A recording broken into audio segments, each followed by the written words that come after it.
drive with 0% A. Yankees Baseball on Yes is brought to you in part by McDonald's. Head to McDonald's for a refreshing large sweet tea on the dollar menu. Price and participation may vary. By the 2010 Honda Clearance, it's the only thing from Honda that won't last. And by IOTV. IOTV offers you incredible HD picture and sound. HD is free with IOTV. Free is always good. It's possible. You know, in life, you don't get anything. It's free, but you get free. You get IOTV, HD TV free. You also get the Royal starting lineup, which is presented by Lexus. Here it is. Scott Pasetnik's had some series, 6 for 14 with 4 stolen bases. He leads off. Jason Kendall will catch. He'll bat second. Wilson Benamed at first. Jose Guillen, the DH. Rick Yankees in center field. Mike Aviles is the second baseman, batting 6th, batting 7th, and in right field, Alex Gordon. Unieski Betancourt, the shortstop, will bat 8th, and batting 9th and playing third base, Chris Getz. 24-year-old Phil Hughes on the mound for the Yankees today, trying to have a bounce-back start. He lost his last start against the Angels. Start number 18, 11-3, 3.99, less than a hit per inning. And opponents are hitting .249 against Phil Hughes this year. Here is the scouting report. 8 runs of support. That's what the Yankees give him. That's the best in the league. Following a Yankee loss, he is 6-0. Let's do it. First pitch to Pasetnik is low, and we are underway. Yeah, he's had 8 starts following a Yankee loss, and he is 6-0 in those games. So he's good following a loss. Only 3 losses in his last 21 starts. There's a strike.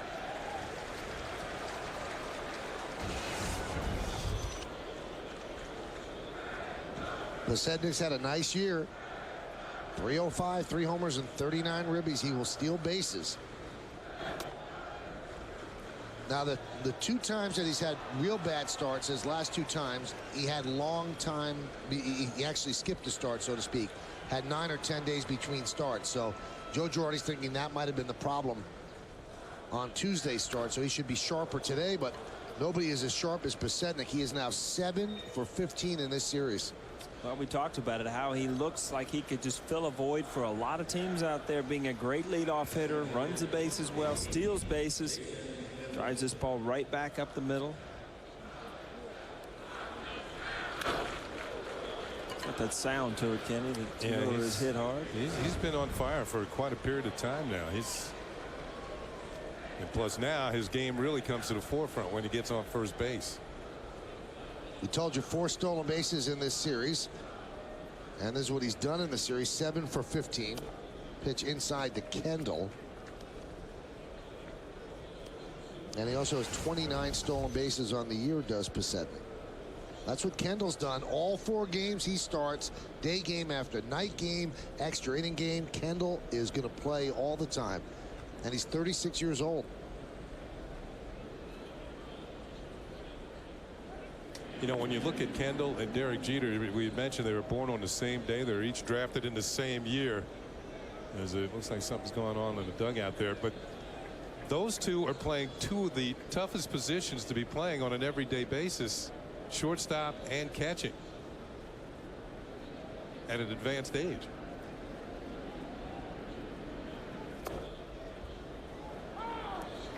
Isn't it sad? I don't think any of the 3 of us in the booth ever thought we'd say 36 was an advanced age. Man, it sounds like a long time ago at this point, too.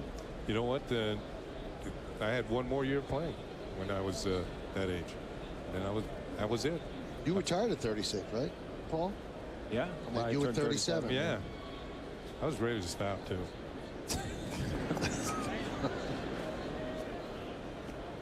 Well, that sounds like some retroactive fatigue.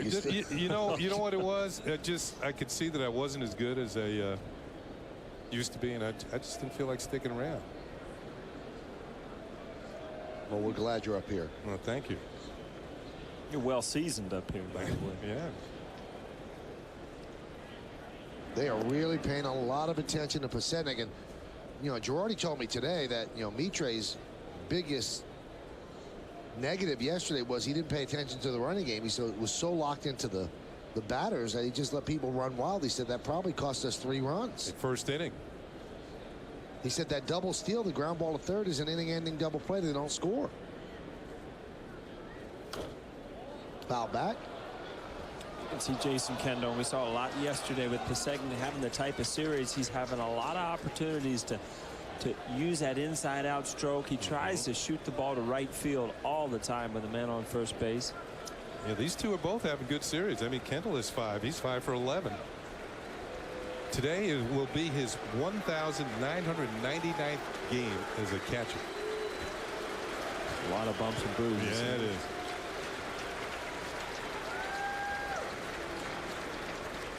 The 1-2. It's upstairs in the count, 2-2.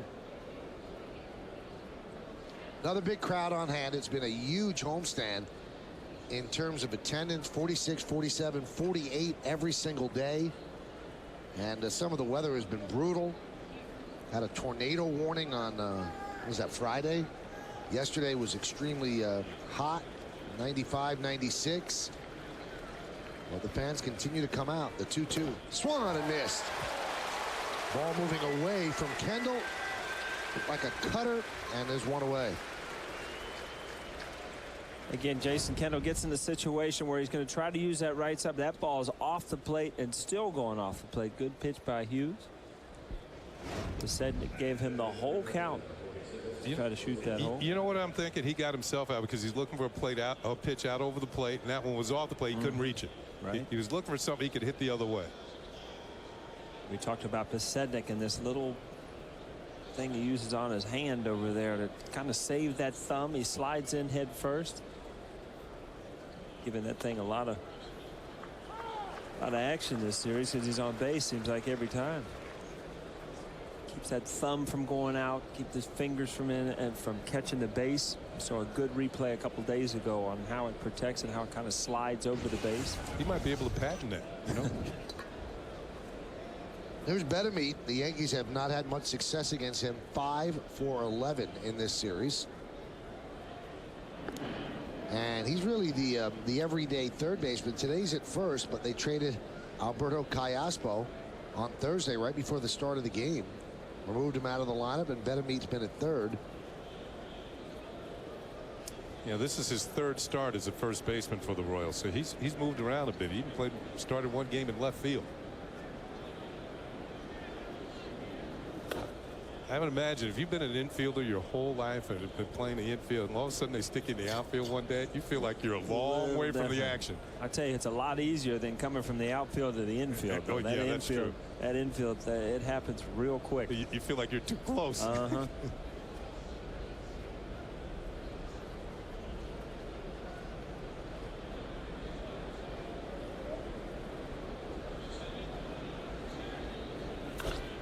High fly ball, left field.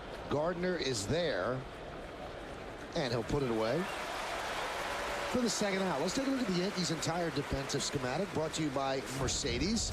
You've already seen Gardner. Granderson's in center, and Swisher's back in right field after 2 days off with a sore left Achilles. In the infield, it's Pena, don't worry. Alex Rodriguez is at DH. Jeter is at short. Cano's at second. Teixeira at first. Posada behind the plate. Phil Hughes is on the mound. There's Nick, loving life. And here's Jose Guillen.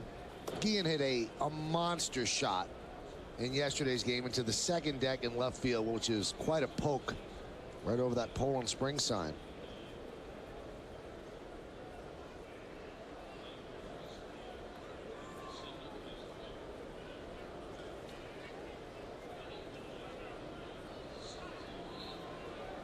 You know, and the thing about it, when a batter hits a long home run, and this is the one from yesterday, and you go down and you ask him, is that one of the longest ones you ever hit? They'll always say no. No, that's not the longest one.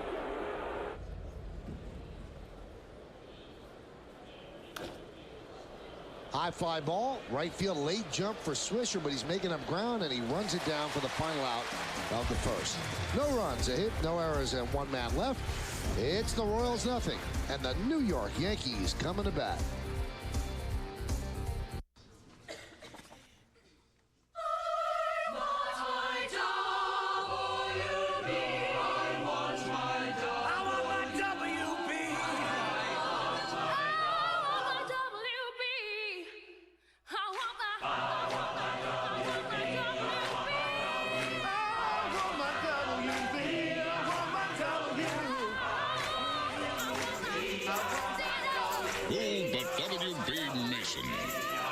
Toyota has 180,000 miles on it. 190,000 miles. 267,491 miles on it. My Toyota has 464,000 miles.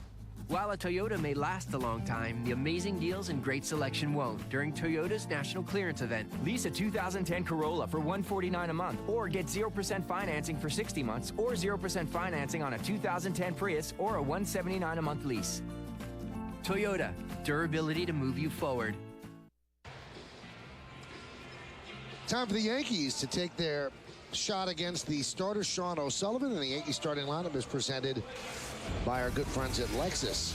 The captain, the shortstop Derek Jeter, leads off. Batting second and playing right field, Nick Swisher. Mark Teixeira's at first base, he'll hit third. Cleaning up and DHing, Alex Rodriguez. Robinson Cano, the second baseman, will bat fifth. Batting sixth and catching, Jorge Posada. Curtis Granderson in center field will bat seventh.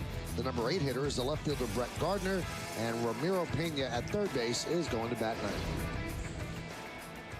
Well, we saw him earlier this week. 22-year-old Sean O'Sullivan gets the start for the Royals today. He was with the Angels. One start, beat the Yankees on Tuesday. 7 hits in 13 innings. He pitched a little bit in relief for the Angels earlier this year. Opponents are hitting 156. Let's check out our scouting report on Sean O'Sullivan. He was the winner on Tuesday against the Yankees and really struggled in the early going, then got his act together. Andy Ashby beat the Baltimore Orioles twice within a week, once with the Phillies and once with the Atlanta Braves. Got traded to Atlanta and beat them again the same week. But Sean O'Sullivan's trying to beat the Yankees within 6 days. I was wondering if that ever happened. I'm glad you answered that question for me. And of course the Yankees are primed for a change because he used that changeup to his advantage in the game on Tuesday. No pitcher has started and won against the same team under these circumstances since Phil Douglas against Brooklyn in 1919 for the Cubs and then for the Giants. Pitched for the Cubs on July 23rd, the Giants July 28th. And he won both games. Yes.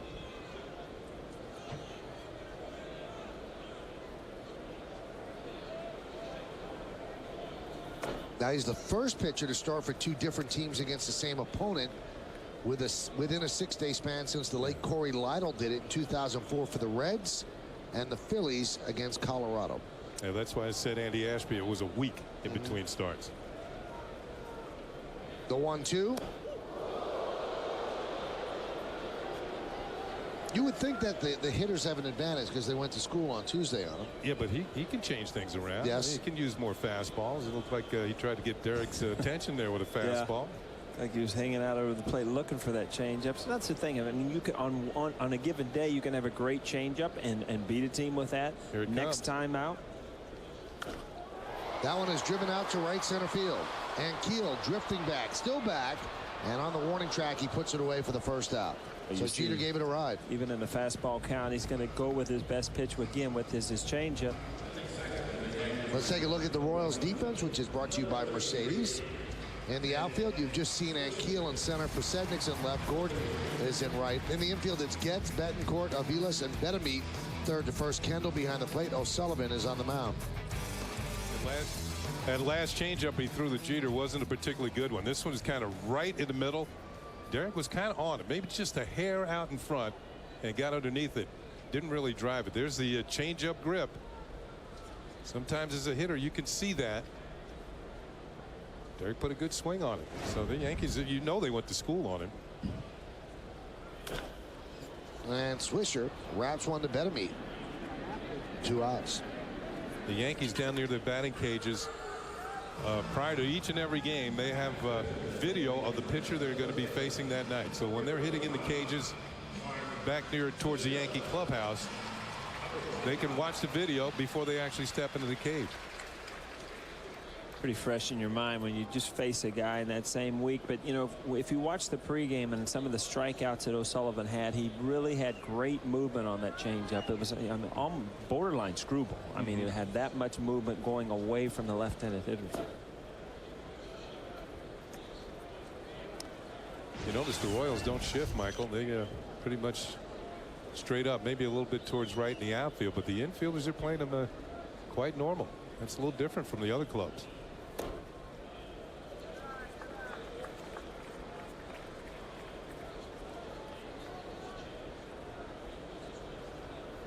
Be interesting to see O'Sullivan, I mean, pitching with Jason Kendall for the first time. If he shakes off a lot, if he trusts a veteran catcher. Just had a lot of success against the Yankees. And the count 3-0 to Teixeira. On deck is Alex Rodriguez.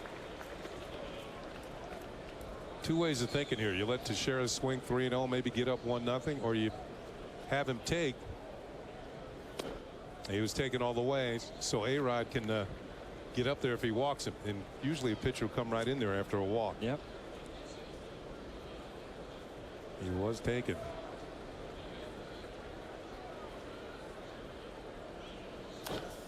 That one's driven deep to right center field, and Keel has room, and he'll make the play right in front of the warning track for the final out of a 1-2-3 inning. So we wait for the second for Alex Rodriguez to take another shot at 600. No score after one. You value your friends. So does DirecTV. Meg's worth 100. So are Mike, Carol, Bob, Jim, and Kay.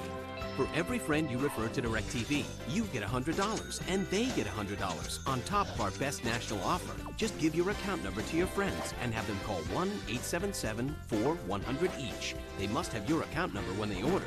Refer up to 10 people and get $1,000 a year. Then celebrate and watch the Benjamins stack up. For more than a quarter of a century, our attorneys have been representing asbestos victims throughout New York and New Jersey. The knowledge and dedication of our team has enabled us to win some of the largest verdicts in the country. We care about the families we represent and personally handle each case. And we don't stop until our clients get the justice they deserve. Call 1-800-MESO-LAW for your free mesothelioma guide with 2 DVDs and over 100 pages of legal and medical information. Top of the Rock Observation Deck, New York's most breathtaking view. Explore 3 floors of indoor and outdoor decks. Touch the sky 70 stories above it all. An experience you'll never forget. This is your New York. Top of the Rock Observation Deck at Rockefeller Center.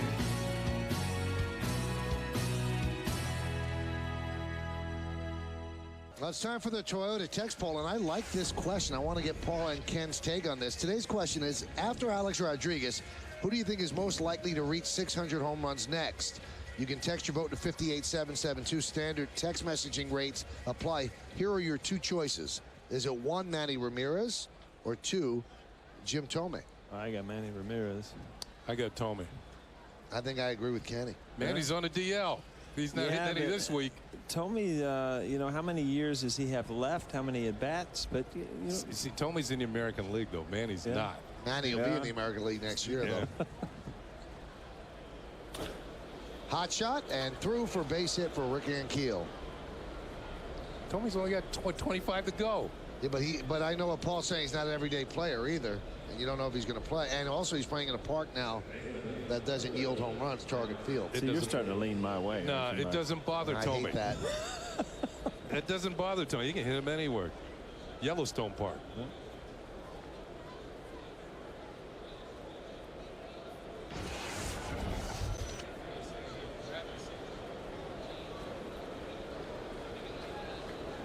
Here's Mike Aviles, and he bunts. It is a good one, but it's going to kick foul. He had Pena back a bit. Yeah, once it gets off that grass, it is going to make a left turn. Good idea, though. It started out for, had too much English on it. Spun foul.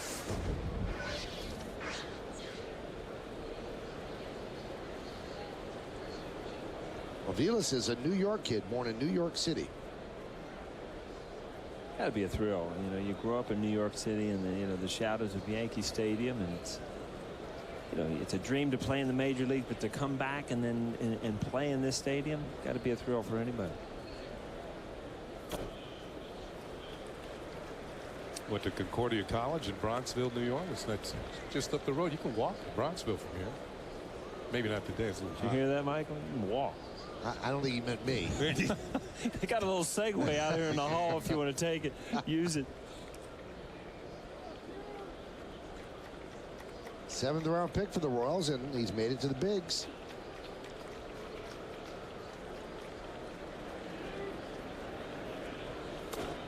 You've done the Segway tours anyway? You know what? I actually, that Segway that's out there, I jumped on it for a second, and it moved a little too quick for me. I got off it right away. One of the funniest things of my kid's life is we were over in Paris, and we were going to do the Segway tour, and they threw me on one of those things, and I was pulling. I felt like the urban cowboy, pulling and yanking.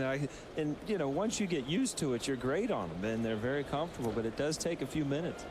And I didn't have those minutes. Yeah? I had to get back in. You just got off of it? You had enough? That's it. What were you going to take it back from the restroom to the booth, the Segway? No, I just wanted to try the Segway. It looks interesting. It's supposed to be the thing of the future, but it hasn't really caught on.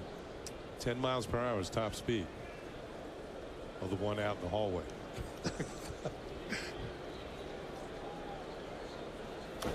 Foul back.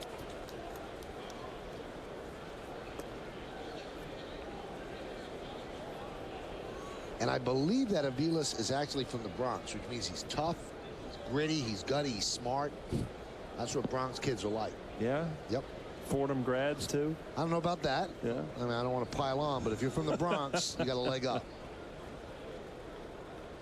No props for Westchester, Mike? Oh, it's close enough, sure.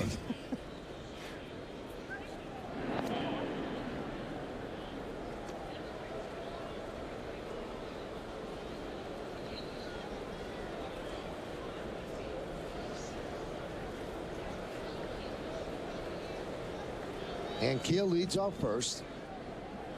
He's going to get a lot of time playing in center with the injury to David DeJesus out for the remainder of the year. Pitch outside. Ever play stick ball in the Bronx? Sure. Mike? Did you? Absolutely. It's like the thing that, I mean, I watch the movies and things like that. It's just, so that's the way it was. It's just Big not deal. a movie script. Oh, no. That's how you learn how to hit. Yeah. If you can hit with a broomstick, you can hit with anything.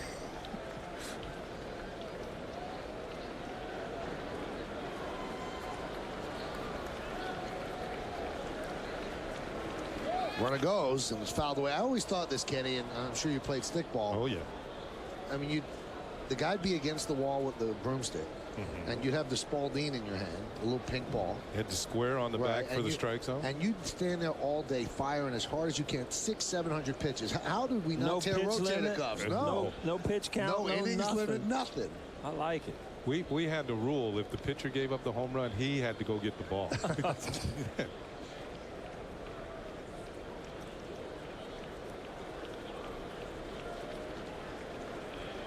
3-2.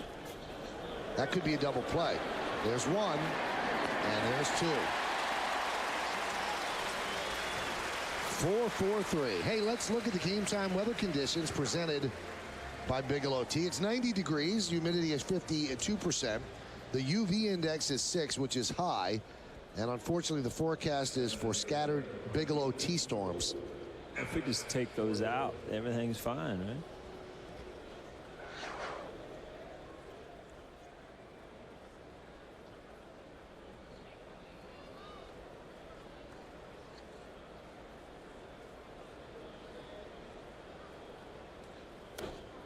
Pitch is a strike to Gordon. Former #1 draft pick, two-time All-American. Those are numbers in the big leagues this year. He's spent most of the time in the minors. That one is popped up middle of the infield, and Cano will make the play, and that'll do it here in the second. No runs a hit and nobody left. Alex Rodriguez is due up. He's going to lead off the second as he continues his quest for the magic 600.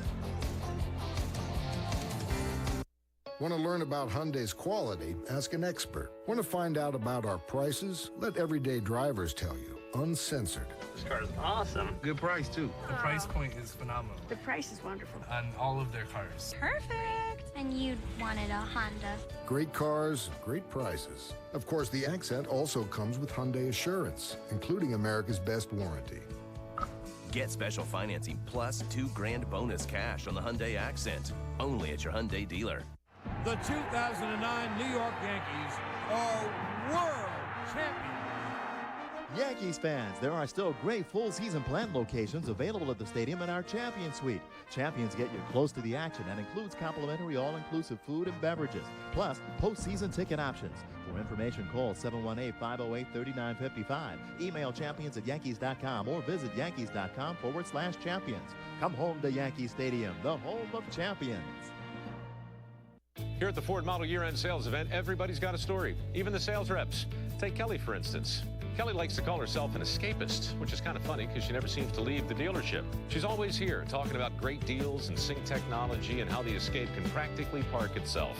Look, Kelly loves her Escape and loves her job. I just wish she'd get out more. Get to the Ford Model Year-End Sales Event and lease an Escape for just $239 a month for 24 months. Just $239 a month. So many stories, so little time. You really should drive one. Well, they want Alex Rodriguez to hit 600, and Alex wants to hit 600. He wants to do it at home. If he doesn't do it today, well, then it's a 7-game road trip on the horizon. So his best chance to do it at home is right now, unless he goes into an extended no home run slide. He had high praise yesterday for Kyle Davies. He said, I love the guy. He said he was throwing me fastballs. He was challenging me. He goes, I just didn't get it done. So now it's Sean O'Sullivan, who Alex saw a couple of days ago. And there's Kyle Davies. Alex had a double in the first inning against Sullivan on Tuesday. O'Sullivan, I'm sorry. 12 for 34 on this homestand. Second in the American League with 78 ribbies. 16 home runs, looking for 17. And the magic 600. Not that time. Ground ball is short. Betancourt fires to first. One away. Crowd's starting to get a little restless, and you know that Alex is getting restless.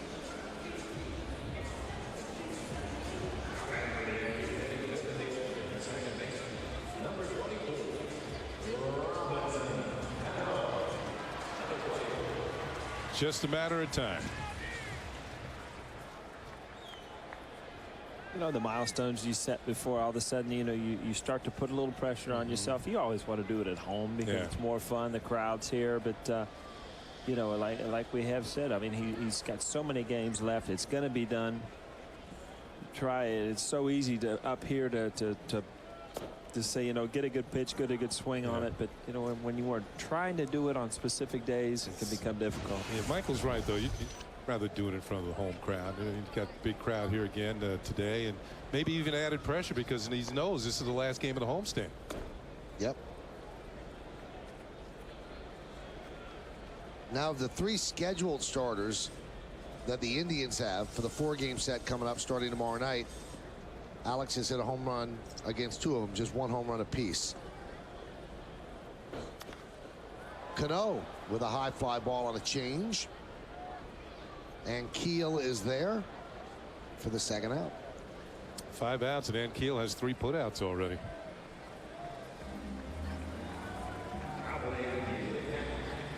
You'd be very kind of alarmed if you had a good sinker ball pitcher on the mound and he's hitting a lot of fly balls. But, you know, O'Sullivan, he's change ups. You're going to get guys out in front, popping balls up. And so it's kind of a different way if you're a pitching coach to look at what's going on out there.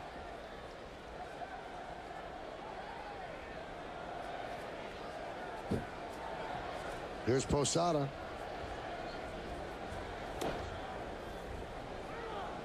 Had a chance to congratulate Jorge today on his 1,000 runs batted in. Told him the first 1,000 are the toughest. Yeah.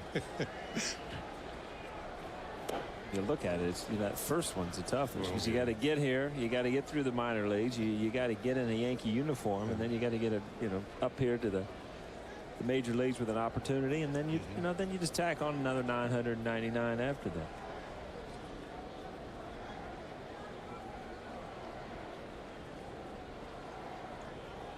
And the 0-2 outside. IOTV offers you incredible HD picture and sound.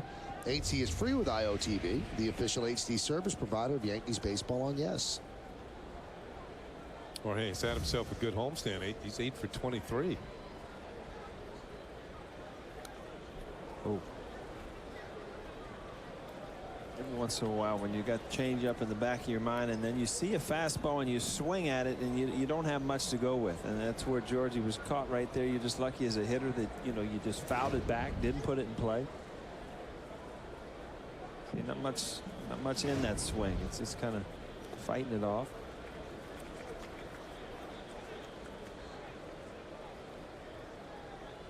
Well, Sullivan uses his changeup almost like a fastball. I mean, that's his main pitch. Completely backwards. I mean, the fastball counts, chances are you're going to get that changeup, but you see the grip there. I mean, the thing that makes him tough, and other than that chain that's slapping him in the side of the face, is he'll throw that changeup over and over and over again. And he does it there as Posada is down looking. 6 up, 6 down against O'Sullivan. A lot of O's as we go to the bottom or the top of the third. No score. The Yanks take to the road for a 4-game rumble with the Indians. Tomorrow, the Bombers look to stay hot when they take on the Tribe at Progressive Field. Can a rebuilding Cleveland team put a dent in the New York Shield of dominance? Yankees, Indians. Coverage starts tomorrow at 6:30 with the Tri-State Ford pregame. Only on Yes. A while back, a bunch of us switched to satellite TV. We thought it would be the best TV. And what's funny is all of us have made the switch back to IOTV. Every month, thousands of Dish and DirecTV customers are coming back to IOTV. With IO, I get over 485 all-digital channels, but without those weather interruptions you can get with satellite. And satellite can't even do the advanced stuff like on demand. Switch to IOTV now and get a special offer exclusively for satellite TV customers. And when I combine IOTV with super fast Optimum Online and unlimited calling from Optimum Voice, I got better services at a way better price and no long-term contract. Caller ID on my TV? How cool is that? I even get free internet access around town with Optimum Wi-Fi. This special offer is only available if you call now. Once upon a time, we switched to satellite TV. and now we've switched back to IOTV. Because all we ever wanted all along is the best TV. Dish and DirecTV customers, don't miss our best offer ever. Call 1-866-513-4448 now. Kyle! What's up, Mom? You went on a 29,000-mile joyride in my brand new BMW? Mom, it's pre-owned. But your father said it was new. Yeah, new as in you didn't have it before. Looks like new, performs like new. And with a warranty for up to 6 years or 100,000 miles, it's hard to believe it's pre-owned. Wait till your father hears about this. He knows all about it. Take advantage of 0.9% financing until August 2nd. We go to the third inning. No score between innings. They have a thing called Name That Baby Bomber. And look at that picture. You know how many umpires saw that face? I told them. Soon you get a Dillon's candy. My wife took my kids to Dillon's yesterday in the city. It's good. Yeah, it's great. Wow. Yeah. They absolutely love it. So that was Terry from McBride. I don't see the likeness. What do you think? Well, I can't picture you in overalls.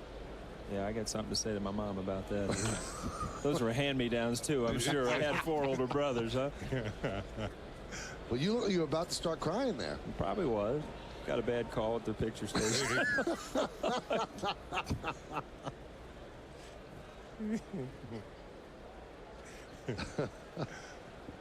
Some things never change. Now, Kenny, did you hear that Paul was really, really upset at Kimberly Jones? How'd this happen? There's no Kimberly Jones third inning report today, and he is fired up about it. Never get mad. She's a gamer. She goes out there. She goes through her work. Pulled out a no-show today. No assignment. Amazing. It's sad. It's sad. There's no breaking news is what they're saying. But, you know, what Paul's saying is that Kim should have gone in there and just broke news. That's right. Broke a sweat at least. Huh? Yeah, 2 days in a row in that heat could be harmful to your health. Well, Kim will be with us on the post-game show.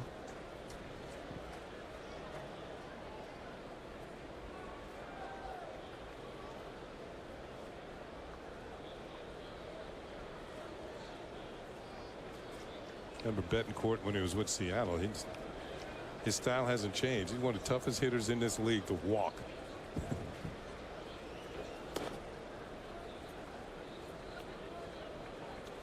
Got a good arm at short. Catches the ball. The last 2 series we've seen with L.A., the Angels, and here you've seen 2 good defensive shortstops. Yeah, Ibar and now Betancourt.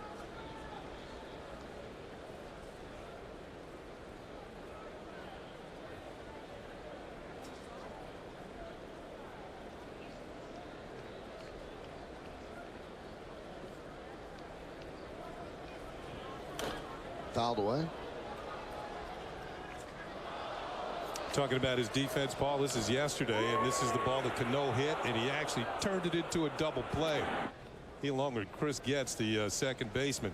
And to finish that story, there was a home run hit you know, right after that could have meant, you know, more runs. So defensive plays can save pitchers out there, boy.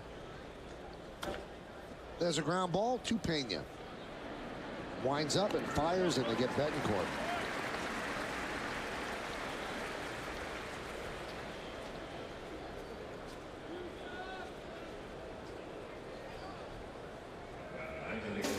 Tomorrow, the Yankees hit the road for a 4-game set with the Indians. Coverage starts at 6:30 with the Tri-State Ford pregame. Then Ken Singleton and John Flaherty will have the call from Cleveland. Yankees and the Indians tomorrow night at 6:30. It's only on YES. I haven't been to Cleveland in a few years. I'm kind of looking to see if they've changed anything. You know what? I don't know if I don't know if it's the high. I would think they're still a little bit down about the King James leaving, but you're going to have to report to us. You know? Okay. I wasn't planning on mentioning his name too often. Somebody might get ticked off. Well, one thing I can tell you, since the last time you've been there, that big mural outside of Quicken Loans Arena, the witness one, that's gone. That's gone. There's no picture of LeBron anymore. Okay. No. Is Rock and Roll Museum still there? That's still there. Okay. Elvis has not left the building.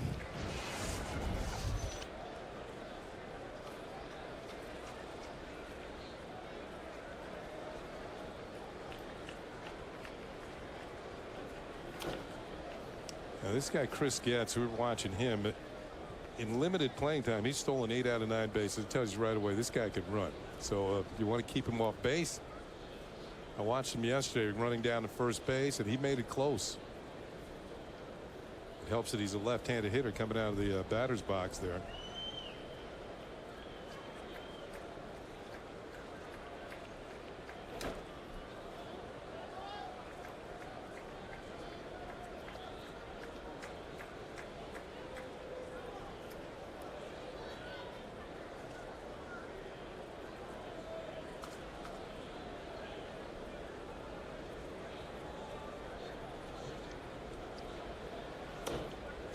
Paul, we just heard from our Cleveland sources that the We Are Witness LeBron mural on the side of the building has been replaced by a mural of Betty White.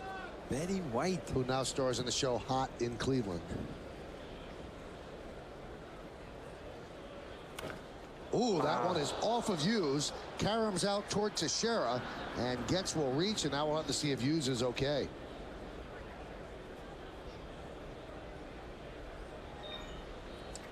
You think back to the night he was working on the no-hitter against the A's in Oakland. He got hit by Eric Chavez, and that was the first hit. Looks like he's saying, I'm okay.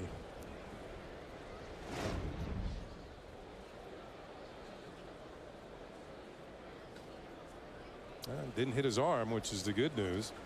Right off the belt buckle in the back, it looks like. I guess there is no buckle in the back. How about right off the belt? Or off the butt. Good boy, Michael. Correct me there. You know, we were talking. I mean, he does get a lot of pitches up. You see this curveball kind of stays out over the plate. Little left-hander pesky hitters are going to take that ball up the middle.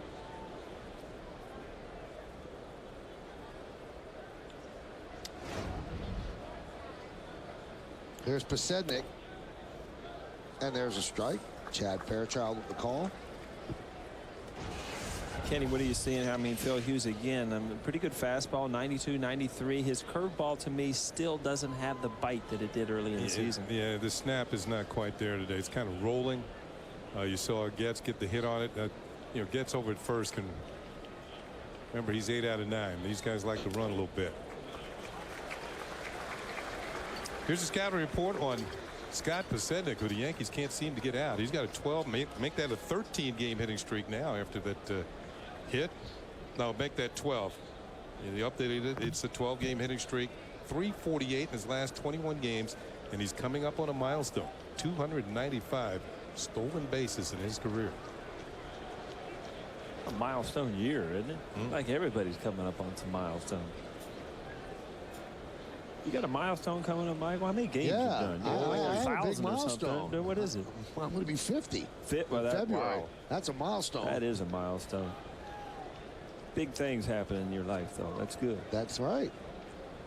I waited till I was 50. Runner goes, pitches high, throw to second. Not in time. Jeter actually started tossing the ball around. But the second base umpire, Bill Miller, had signaled safe. Gee, don't worry. We got Yesmo up here. We'll tell you in a minute. Again, he gets a pretty good jump. But Georgie had a good pitch to throw on. Ball up in the zone, got out of there quick. Oh, he was out. He tagged himself out because Jeter has the glove in front of the bag. Oh, my goodness. He can't get to the bag without tagging himself out. Yeah, he's out.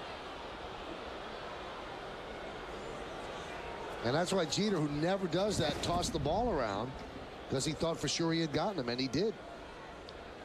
So let's see if Hughes could pick up the umpire. The 1-2, driven the other way, giving chases Gardner, and that's a fair ball.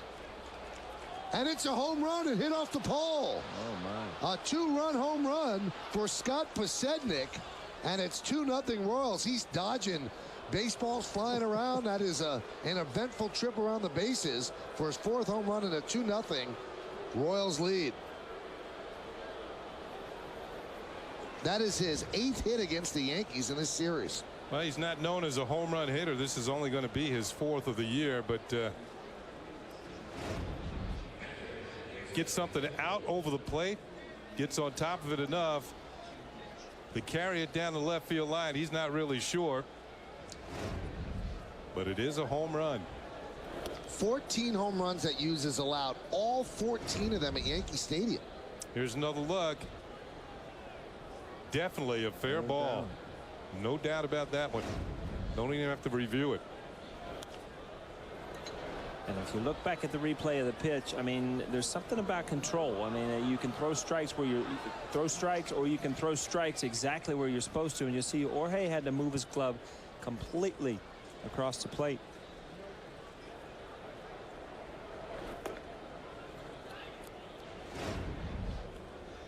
Here's on the Coors Light freeze cam. You see it's hitting the pole. It's fair.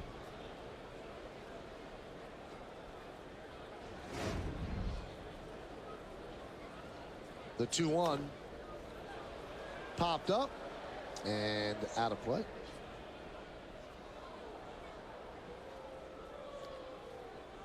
Some dark clouds overhead here at the stadium. Again, you see there, or hey, look where his glove goes. Ball's supposed to be inside in here, ends up reaching all the way out there. Good piece of hitting, hit a ball away, but you know, as a left-handed hitter, especially Pasednik, you know, he's not a home run hitter. He's going to protect. He's going to try to slap the ball the other way, get the ball up in the zone. He's got enough power to hit the foul pole. So that's 14 home runs at home. And he has not allowed one on the road. Yeah.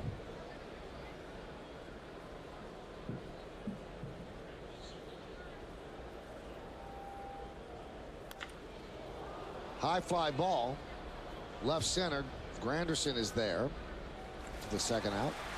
You know, in our notes it says that Hall of Famer Gaylord Perry, when he was pitching for Seattle, gave up 21 in a row at home without giving up one on the road.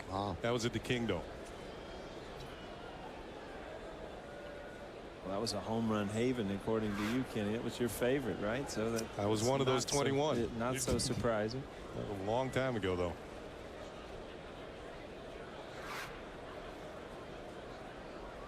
I think that was the year that Gaylord actually won his 300th game, too. He won it in a Seattle uniform, I believe.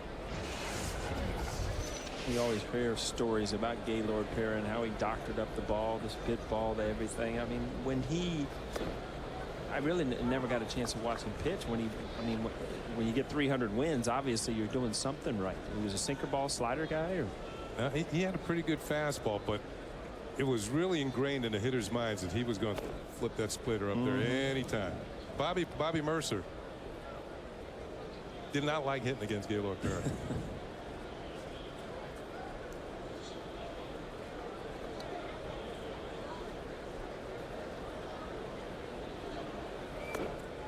I'm sure you remember this. The Yankees played, I believe it was the Indians, and it was a Monday night game.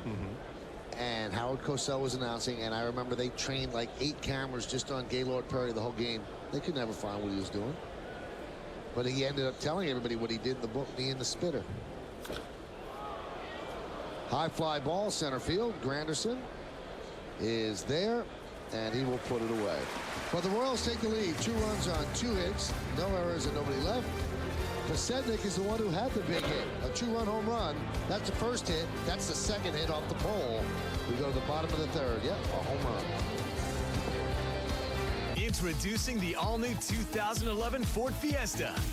Sporty ride, totally loaded, 40 miles per gallon.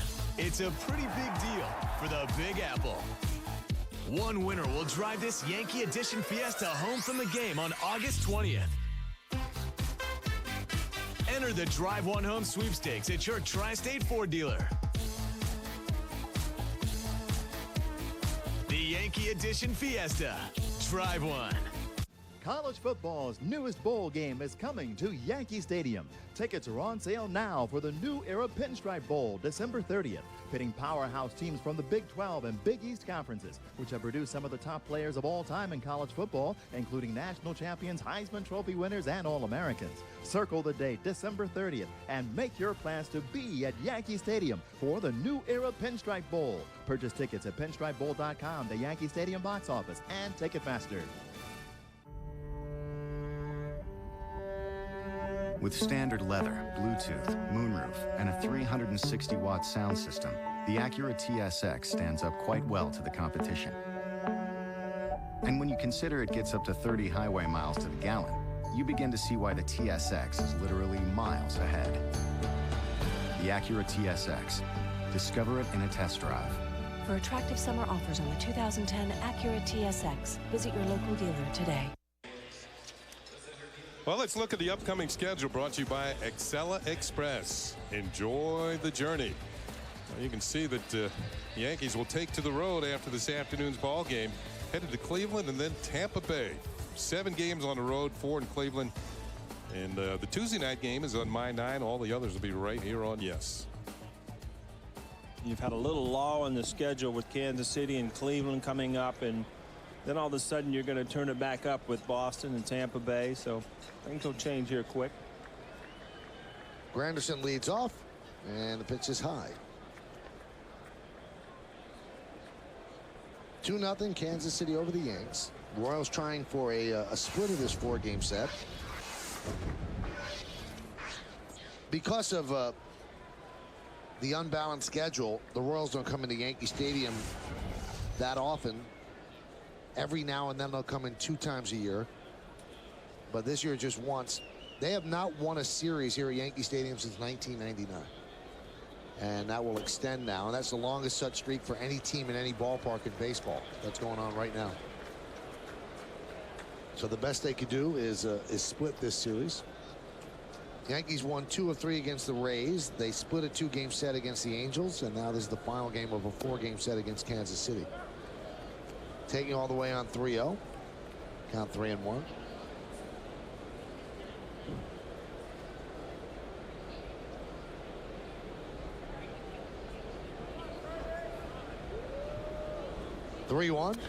That one's driven deep to right field. Going back in, Keel, track, wall, see ya.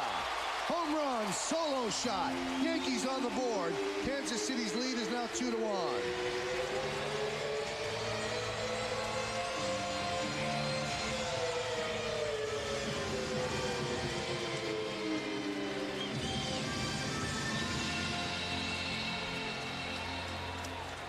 First hit of the ball game for the Yankees. Well, Sullivan fell behind. Leadoff hitter gets a pretty good pitch to hit and drills it into the Yankee bullpen. Curtis Granderson's 8th home run of the year. And Keel gives up. It's a good sight when you're a hitter and you see that outfielder give up. Oh yeah. That means he knows it's gone. Yeah, when those guys start getting their steps to the wall, then you know it's going to be close, and that's when your heart kind of stops. But yeah, when those outfielders just give up, you know you got that one. It's like confirmation for you as a hitter. Now Brett Gardner made it back to the ballpark yesterday, but was in the hospital, and they actually had to put him out. because he had a piece of pork grizzle that was lodged in his digestive tract, and he played with that on Friday. But when he showed up at the ballpark and he felt the same way again, they took him to the hospital and they had to put him out in order to get the food down into the stomach, and he's okay now. And obviously he's in the lineup. But I asked Joe, would he have used him yesterday after he got back to the ballpark? He said, I usually don't like to use players that have been, under anesthesia. He said they're probably a little bit groggy at that point.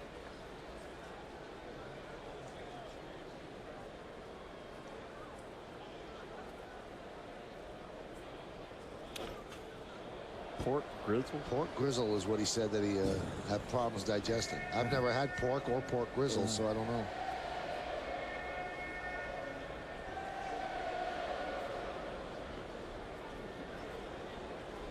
You ever had a Cuban sandwich? No. Really? Much as you went in Tampa in spring training? Popped up. And Gordon makes the play. So I've had bacon. I was going to say, what do you eat, beef bacon? No, I had. I guess I just never had like a pork chop or anything like that.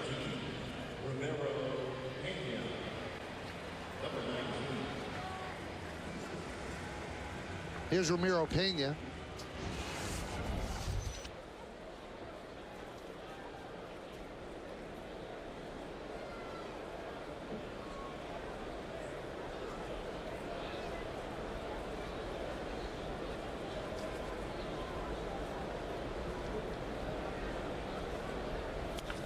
There's a base hit over the leaping try of Bettamy and into right field.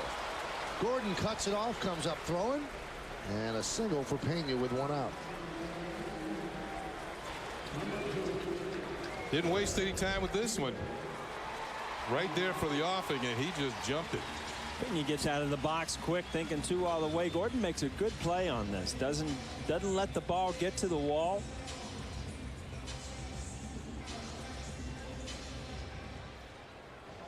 So the tying run is on base. Gordon, a converted third baseman. Really played left field in the minor leagues this year, but since being called up, a right fielder. Here's Derek Jeter. Pena dives back.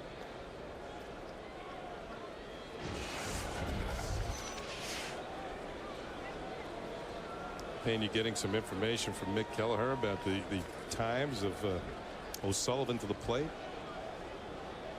Does he get the ball quickly out of his glove to the catcher's glove? They time it. Fights it the other way, and it's a foul ball. And by the way, today is Mick Kelleher's birthday. Now, Tony Pena and Joe Girardi want to wish him happy birthday. And if you see what they wrote on that, happy 100th birthday to Mick Kelleher. And he's actually 63. Mick still throws good batting practice out there every day. Mick was one of my favorite guys in spring training. We'd meet him right at the lunch line. Mick, can we go get some extra? He'd come, just turn right around and go to the other field. That one's driven into right center field. It's a base hit. It's going to split the outfielders and go to the scoreboard. They're waving home Pena. Here's the throw. Here's the play. Safe. Jeter moves to third on the throw, and the Yankees have tied the game at 2.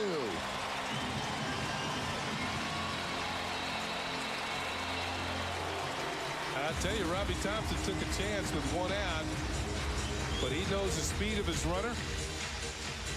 A breaking ball here. Right up the gap in right center field. Royals made a good relay. And Keel. Boy, they made two good throws, and still Pena just beat the play. And Kendall stood there like a statue until the ball, he was ready to receive the ball. The left hand gets down. Yeah, he's in there, and the game is tied. Whoa, that was close. Nick Swisher doing a good job there. You saw him just off the side, all the way down on his knees, telling him to get down. You see Nick Swisher right there. Good throw by Aviles, too. Royals played that very well. Now the Royals bring the infield in for Swisher with a runner on third and one out. Game tied at 2.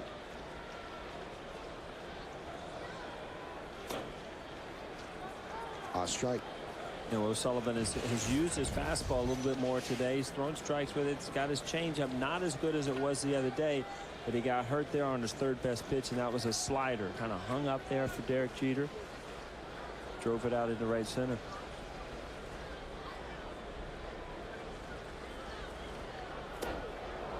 Count 0-2.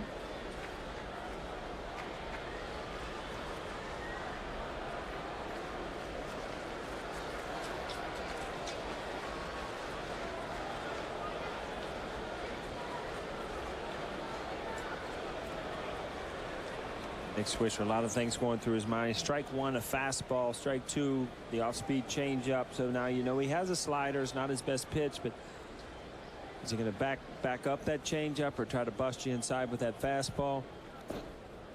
To the curveball in the dirt.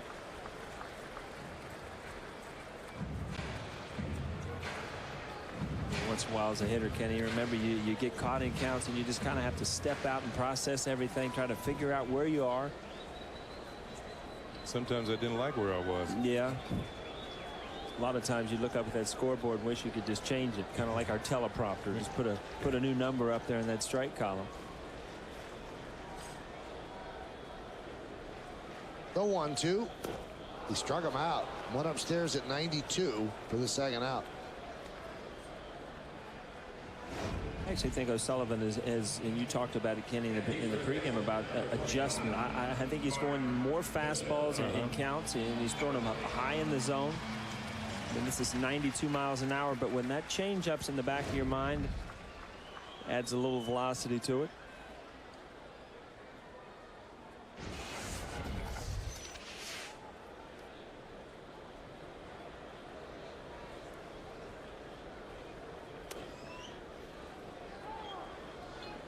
Shows you the confidence of a ball player. Mark Teixeira, you haven't been able to get him out in July, and he was asked yesterday, is this the best you felt all year?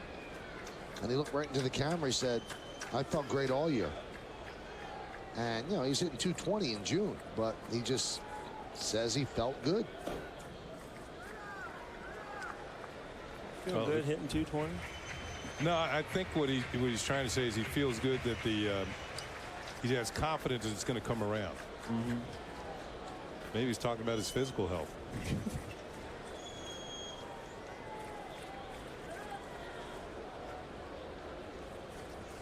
The 1-1.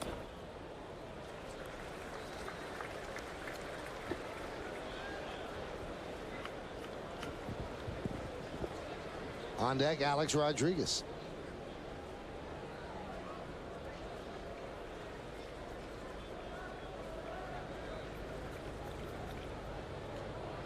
The 2-1.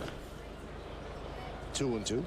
Another changeup. But you see that changeup, it just doesn't have that downward motion so far. That ball kind of hung out over the plate and just stayed there. Those are the ones you get big trouble. The ball's up in the zone and never really makes it down. You see that? Oh, I see this one. Yeah. Eyes kind of get big. You see the rotation of the baseball. Spoils that one.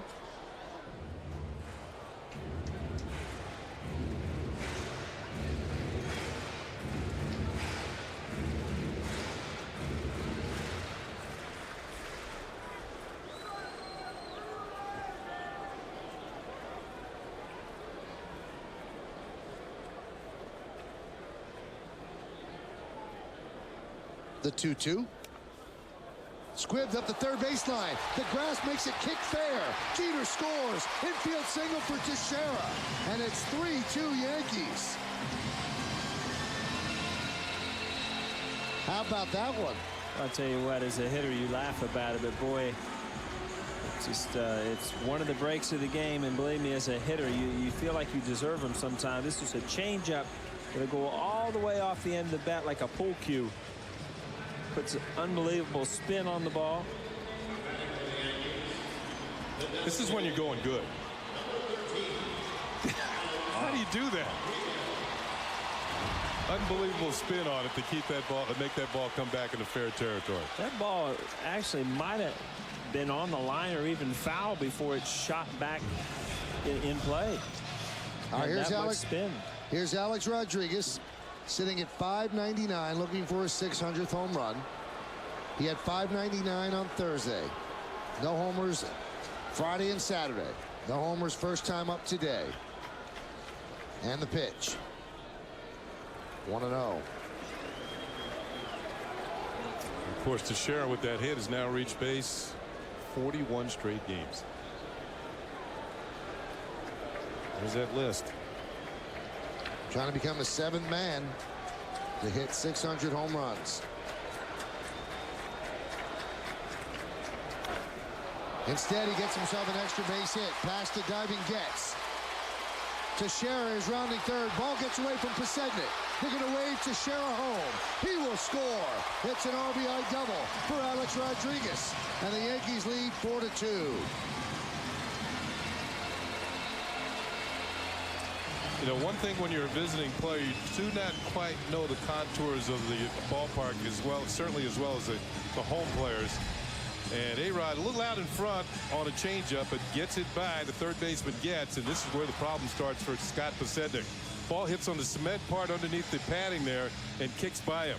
And that allows Teixeira to score all the way from first base. Teixeira is following the ball in the corner. Robbie Thompson's got the windmill going.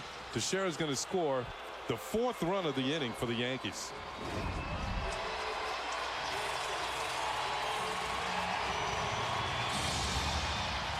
Pitching coach Bob McClure comes out and talks with O'Sullivan.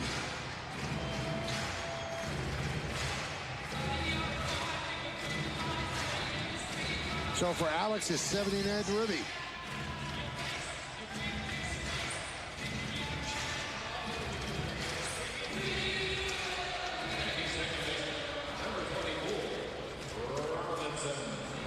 That's going to bring up Cano after the meeting breaks up on the mound.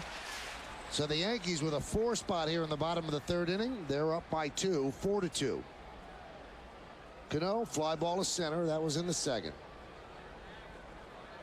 A-Rod's at 2nd, still with 2 outs. Yankees with 5 hits, the Royals with 4. And O'Sullivan deals. Jumps on the first pitch and grounds it to 2nd. And Aviles over to Betemit, and that will do it. But the Yankees get 4 runs on 5 hits.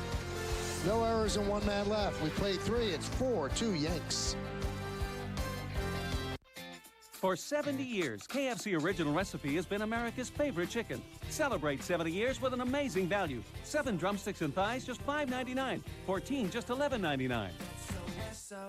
G-double-O-D good. Are you free for a free fall or to redefine weekend warrior? Here, you're free to run and soar and so much more.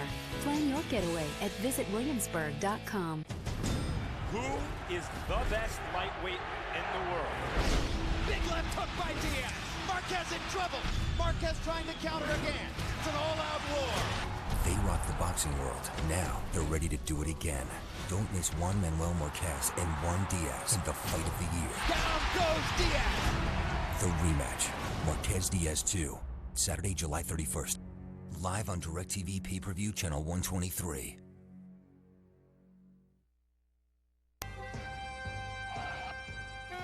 Oh no! The movers are here! And we're not ready! Where's the 3rd mover? Ben-Hur Movers give you free binding estimates for hassle-free moving on big and small jobs, insured careful packing, crating, local and long distance, 24 hours a day, 7 days a week. Bye, Ben-Hur! Are you free to be one with nature or one of thousands in the revolution? Here, you're free to discover and laugh and so much more. Plan your getaway at visitwilliamsburg.com. It is time now for the New York State Smokers Quit Line quiz. Let's take a look at the question. Who are the only 3 players in Major League history to hit at least 400 home runs and steal at least 300 bases?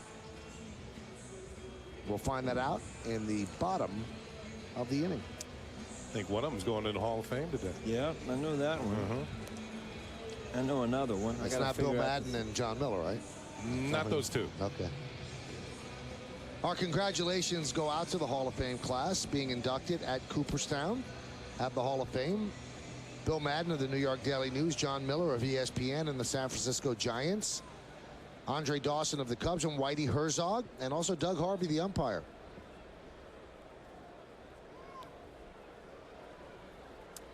Whitey Herzog, who managed the Cardinals and these Kansas City Royals. Whitey Herzog is the winningest manager in Royals history. And in fact, when I was coming up through the Mets system, Whitey Herzog was the director of player development. I learned a lot of baseball from him. Instructional league. Remember instructional league, Paul? Oh, do I? Yeah. Those are long days. Long, the hot days. My wife still wonders why I don't want to eat soup. She loves soup. I don't like soup because of instructional. You'd work out all morning, 85 degrees, then you had a little soup break right before the 1 o'clock game. I got so sick and tired of eating Campbell's soup, I don't ever want to see it again. Well, that just kills one of our sponsors.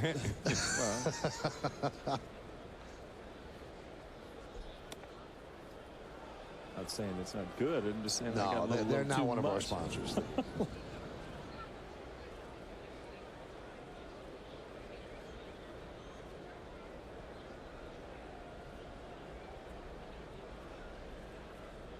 We finally have something in common, Paul. Soup? I have never had soup in my life. What? Yeah. I'm starting to worry about you, man. Huh? How can you never have soup? Never did. I mean, you go to a restaurant, they just throw it at you sometimes just to warm you up. You got to have some soup. He takes the salad. You know, they give you super salad. He takes salad every time.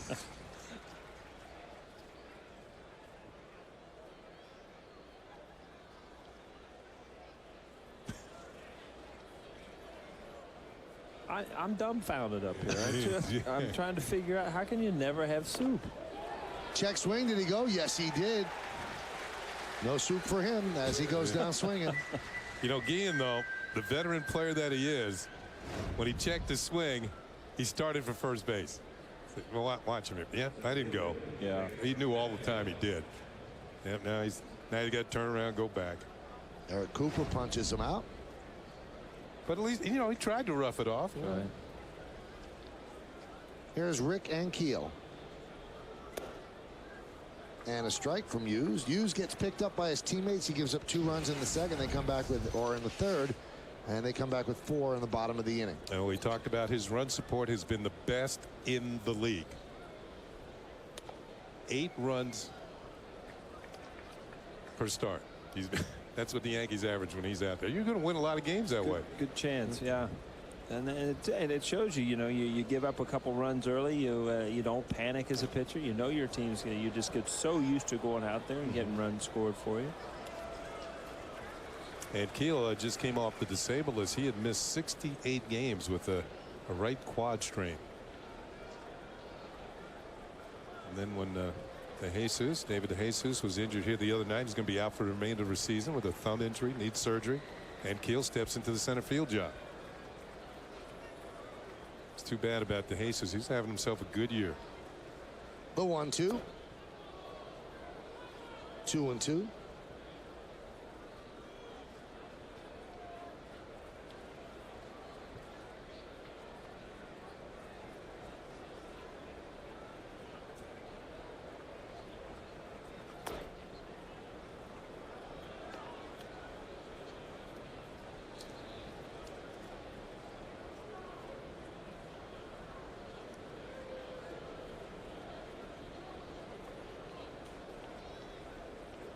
(3-2).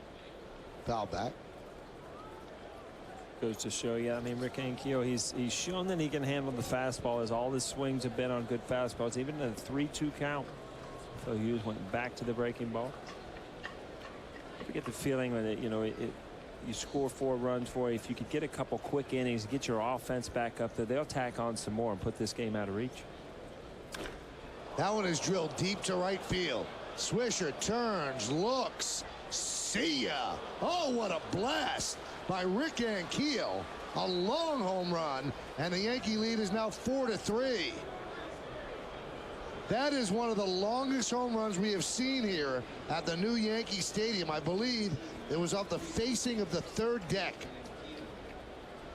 Again, he earned that pitch by fouling off the breaking ball before, but you got to see in his swing, he's a dead fastball hitter. You got to be careful. That ball out right where he wants it. Man, it kind of hurt my ears and the earphones here. This absolutely ripped the right field.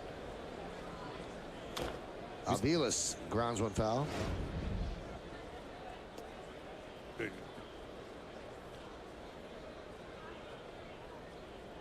Take a look. Ooh, right off the facing there, just in front of the folks sitting in the third deck. The longest home run I think we've seen, I think Teixeira went into that luxury level in the third deck. No one's hit the facing of the upper deck. No. But that was right here, I think. Yeah. That wasn't a towering fly ball. That was just an absolute, just long home run. So to me, the question was, is anybody ever going to hit one in the upper deck? I say yes. I say yes. Now that you see that ball, if it would have had height, had plenty of distance.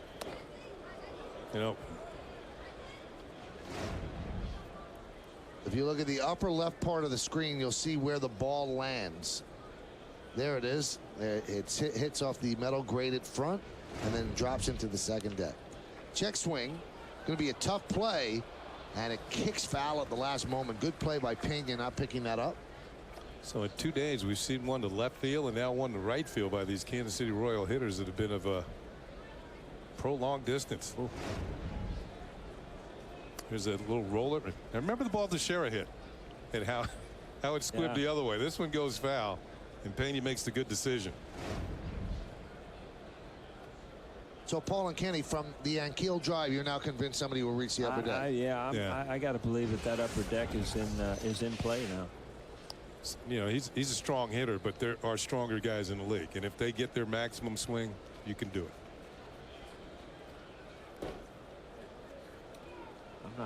Looking at left field, though, completely different ball game. I don't see one going up there. Yeah, that's further. Hey, that's testing right after the game. Exactly. I'd have trouble hitting a 7-iron up there.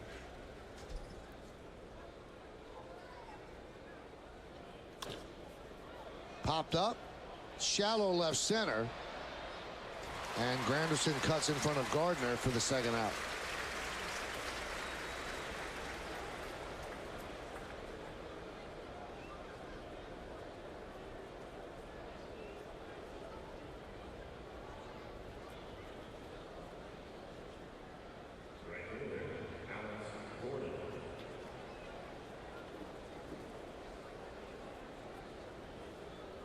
You're seeing about every view we have up here with that the camera there. As I watch that, just all the seats just about taken. Ballpark's a beautiful thing when it's filled. Alex Gordon dunks one to left field for a base hit. That's Gordon's first hit since being recalled from the minor leagues. He'd been 0 for 8.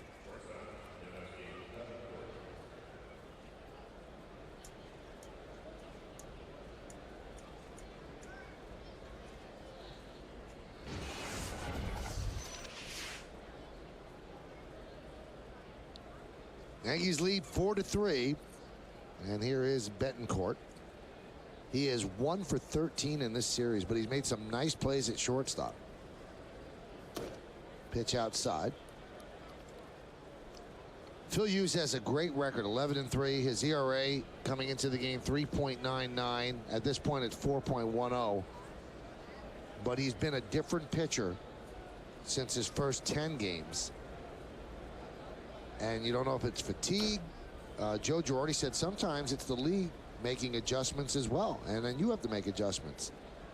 Yeah, but if you watch that last pitch, you just didn't see that early in the season. I mean, that ball was, letter high, right down the middle of the plate. You're missing target. That ball right there needs to be hit, and you cannot make that many mistakes. You're going to make some mistakes as a pitcher, but you watch every count. He's not as sharp as he was, but that's not to say there's a good pitch. That's not to say he can't go through a run like he did early in the year, possibly late in the year, and that makes for a great year. I think one of the things at this point of the season, Michael, there are more pitches that are fouled off. In other words, he was getting more swings and misses and putting people away earlier in the season. Now they're fouling the ball off and then getting something else to hit. Now are they fouling the ball off because he doesn't have that hop to his pitch? I think there's a little bit off of that, and I think his breaking ball is not quite as sharp, but I still think that the middle of the plate is being used much more than it was early in the year. Yeah, that too.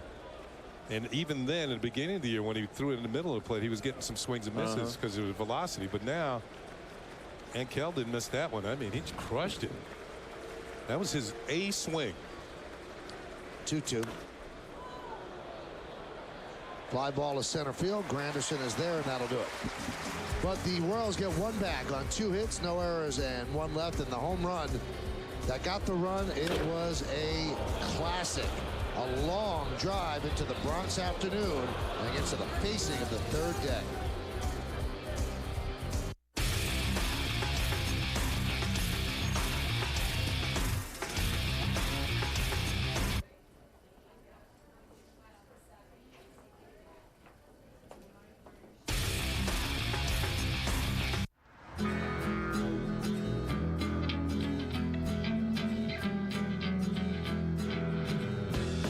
The new 2010 Land Rover LR4.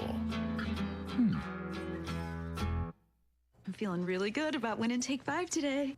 You should. All you need is me. Little bit of luck. If she has a little bit of luck, what about me? No. That's my little bit of luck, right, baby? Baby. Whoa, ladies. There's enough of me to go around for everyone. Oh, really? Well, how's that? Well, the odds of winning Take 5 are 1 in 9. There's 100,000 winners every day. I'm going to take you home. Oh, wow. Play Take 5 from the New York Lottery. With 1 in 9 odds, all you need is a little bit of luck.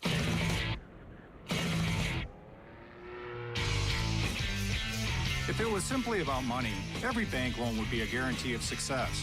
At GE Capital, loaning money is the start of the relationship, not the end. I work with players every day. At GE Capital, we succeed only when they do. Woo! Awesome! Yes! We've got to get you out of the office more often. My turn to drive. Winner of the highest predicted residual value rating in its class. 5 years in a row. The 2010 Range Rover Sport. Powered by intelligence. Well, let's take a look at the answer to the New York State Smokers Quit Line quiz. This is a question. The only 3 players in Major League history that hit at least 400 home runs and steal at least 300 bases. The answer is Barry Bonds, Willie Mays, and Andre Dawson. And you know, one more stolen base, and there'll be another man involved here, another player. And who's that? Alex Rodriguez has 299 stolen bases. He haven't stolen a base in a while. Well, you know, it's another milestone, huh? Yeah, that's... Sometimes, and I believe it might be happening, although it's not that long a stretch, milestones become millstones where they really slow you down. Because you start to think about it and you're thinking home run, home run. It's hard to hit home runs when you're thinking home run.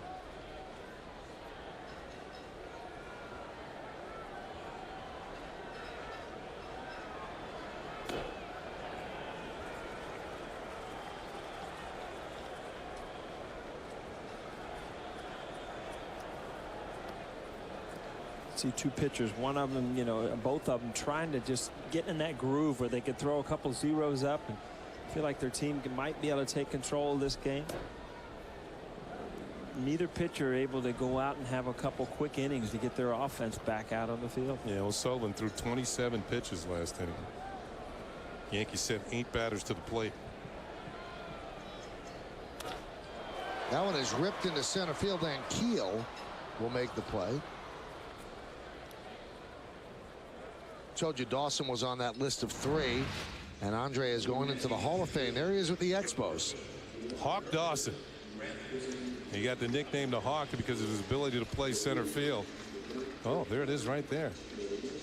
He had very strong throwing arm.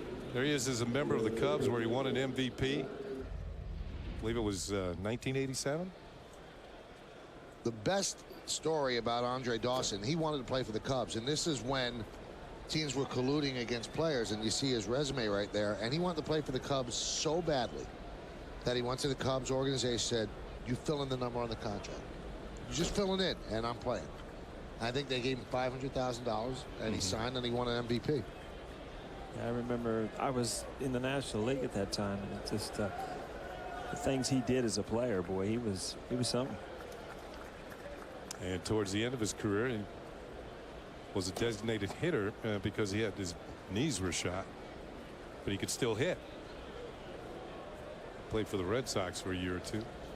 Marlins. He went down to the Marlins for a while, right? He still works for the Marlins. Is that it? The 2-1. That one is drilled deep to right. There it goes. See ya.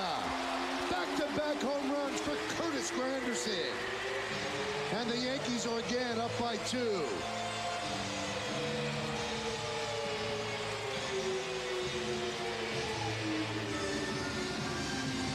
Now you see one Yankee went to the videotape and studied this guy. Granderson with a couple of solo shots. Let's see where this one. Ooh, that was a little on the inner third. He quick wristed that one. Well, you hit it that well, Paul, you know exactly where it's going. Right, I mean, you look at both pitchers is trying to somehow take control of this game, and the offenses are keeping both teams in the game. Well, the Yankees have been waiting for Granderson all year. He had 30 home runs last year, and this is his 2nd of the game and his 9th of the year.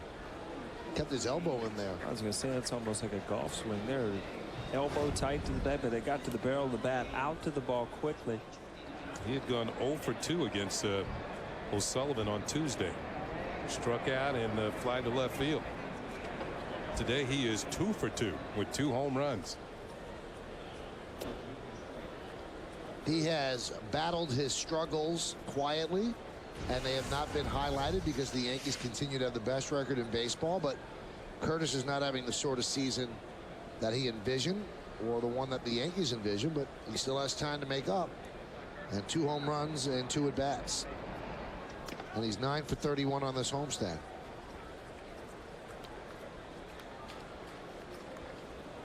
No, it's really the same thing you were saying about Teixeira early in the year. You know, that it's just not going to be one of his years, and he has battled back. So you don't want to write Curtis Granderson off. But you've just got to readjust the numbers and let him be productive the rest of the year. Well, Betancourt has some arm. You figured that when he backed up for that ground ball that he would lose Gardner. He did not, because he's got such a strong arm. Yeah, but it did make it interesting. You're right. He backs up to get the proper hop. And once he does, the hustle is on. It's up to him with the arm to make the play, and he did.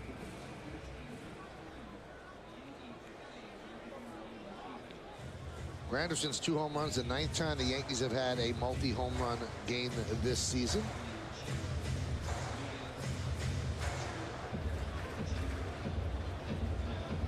So the Yankees up 5-3. And there's a little bit of a race against time here. The lights are on now because of the overcast skies. There is rain in the forecast, so you want to have a lead and make this an official game.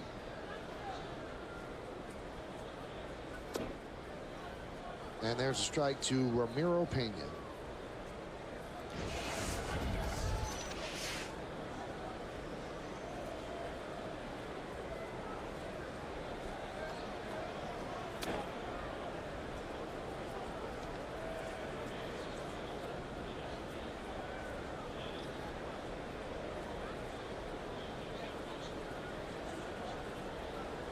Pena singled in the 3rd inning. Part of the Yankees' 4-run outburst. There's that off-speed pitch. Pena way out in front.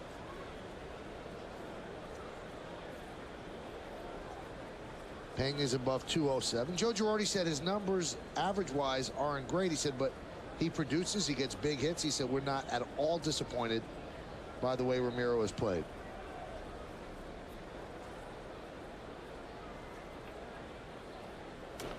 I think one thing that he's including is his ability to play all 3 positions.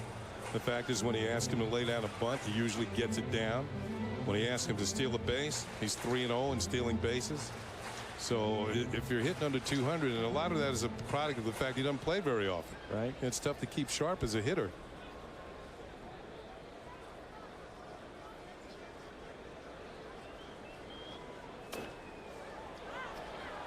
Not bad. This is the type of guy that with his fielding ability, you could see other teams calling the Yankees and say, will you throw in Pena in a deal? And if you're Brian Cashman, you got to think long and hard, because he does what he does here very well. He might go to another team, be a regular player, and then really start to come into his own as a hitter, hit 260, 270. Swings and misses at that off-speed pitch, and that will do it. Yankees lead 5-3, but it's been a big day for Curtis Granderson. In the third inning, he goes yard into the Yankee bullpen. Here in the fourth, he goes yard into the second deck. When it's all said and done, we played 4-5-3. Yankees lead. Last year, a $65,000 Lexus LS won the Auto Pacific Award for the highest vehicle satisfaction. Do you know which car won this year? You do now. The new Kazashi Sports Sedan from Suzuki. Suzuki, the power of engineering. For 70 years, KFC Original Recipe has been America's favorite chicken. Celebrate 70 years with an amazing value. 7 drumsticks and thighs, just $5.99. 14, just $11.99. S-O-G-double-O-D good. In every friendly little competition, Right behind you. there's a winner and a loser. A runner-up, second best, the one who fell a bit short. Thank you. Our friends at BMW know exactly how this feels.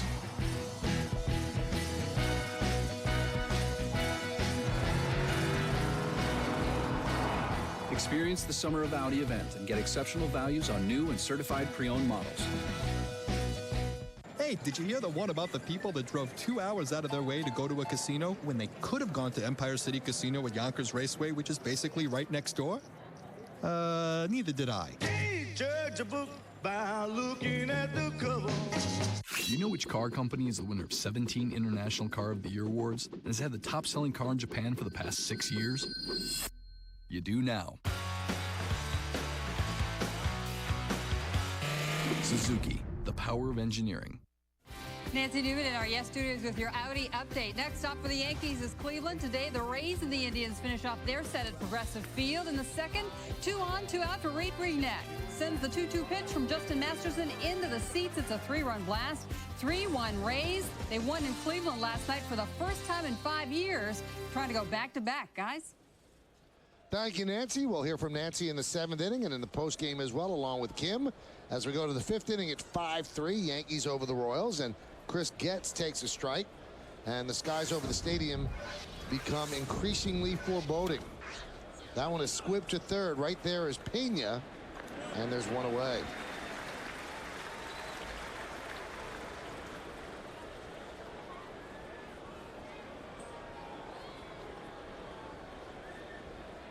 That's a foreboding sky, Michael. Look at that. That does not look good.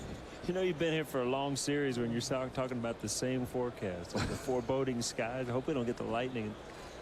What a perfect day for an umbrella giveaway. Today is umbrella day. And what'd you say in the pregame? I hope we don't need those today. You know, it's just anything that comes out of your mouth. So wait, the rain is my fault. If it rains, it will be your fault. Unbelievable.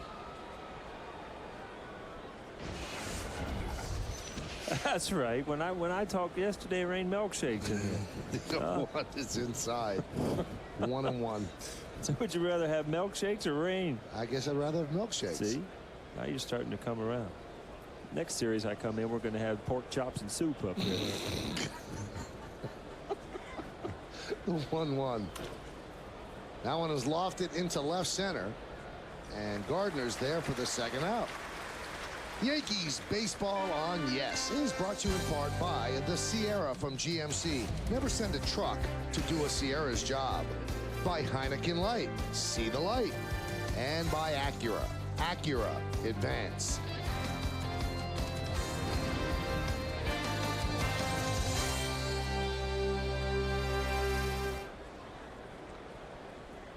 There's Jason Kendall. I was going to say they got Pasetnik out. which is rare. 2 for 3 today, and on the series 8 for 17. He doesn't want to leave New York. The 1-0.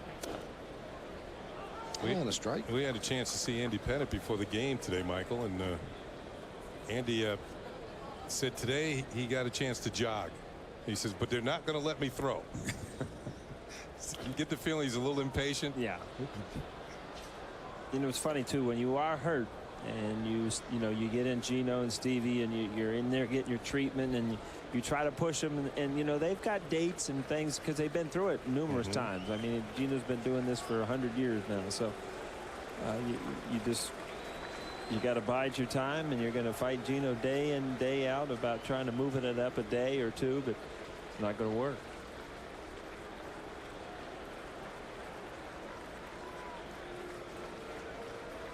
Here's the 1-2. Driven out into center field. Granderson is there, and he'll make the play. It's an official game as the Royals go down in order at the end of 4.5 innings of play. We are halfway through. It's the Yankees 5 and the Royals 3. Coming up, Jeter, Swisher, and Teixeira, and then A-Rod.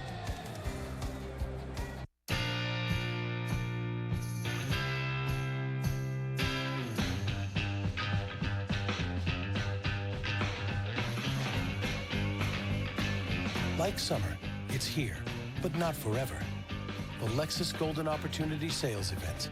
Don't wait to enjoy legendary Lexus quality at equally legendary prices.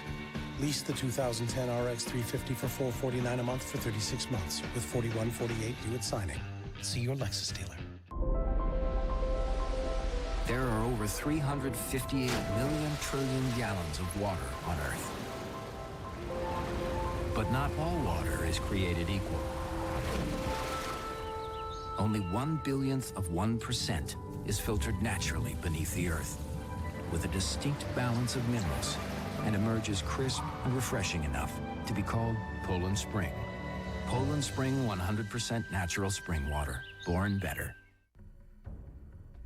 When you put everything you've got into it, have the accolades to prove it, the only thing left to do is share it.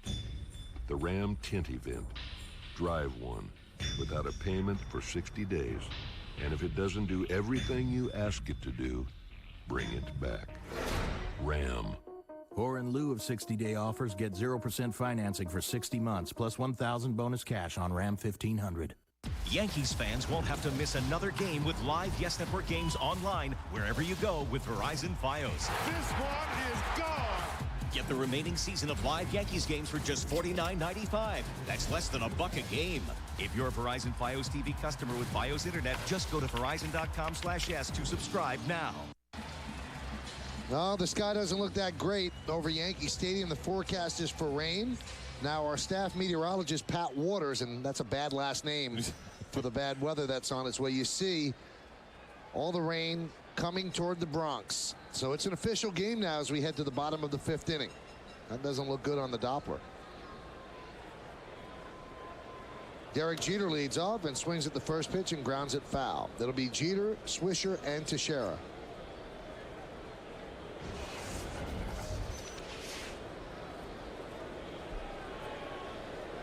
It's not good when your meteorologist is named Waters. Yes. Yeah. I think go over real well, dude. Not many regional sports networks have a meteorologist on staff, but we do. With pictures and everything. Yeah. 3D pictures at that. They have a 5-day forecast down there? The 1-1? Yeah, you're in Cleveland the next 4. I was going to say, where do you want the Cleveland forecast?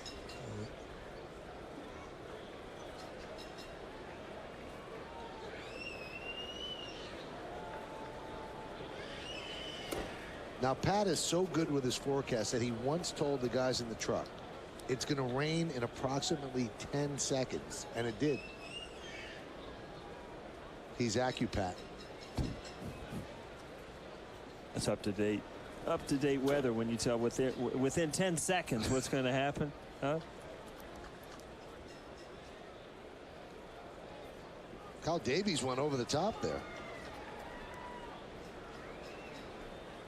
I think Pat also operates that camera. Yeah, he does the robo camera. He's a busy guy. Ground ball to first. Whoa. Oh, that ate up Betemit.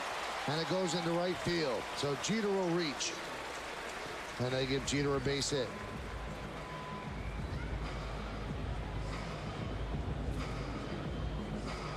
Looked like Betemit had this one all lined up. It was hit pretty hard, and just at that very end, watch this hop. Oh, did it hit the lip? Hit the lip of the grass, and yeah, Betemit looking behind him. Almost hit Betemit's lip. That's in yes, Mo. He wanted no mo of that.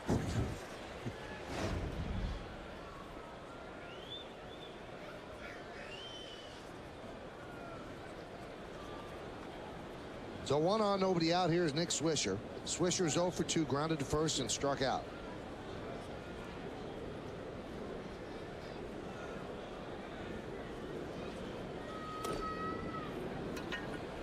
And the count 1-0. 5-3 Yankees. Couple of home runs by Granderson. Alex Rodriguez an RBI double. Mark Teixeira an RBI single. Derek Jeter an RBI double. And that's the scoring. Sean O'Sullivan making his second start in 6 days, but with a different team against the Yankees. He started Tuesday with the Angels, Sunday here with the Royals. Traded as part of the Alberto Callaspo deal. Callaspo was actually in the lineup on Thursday when the Royals came to town, and then was scratched at the last moment when the Angels acquired him. Big win for the Angels yesterday, beating the Rangers, who had won the first 2 of that 4-game set.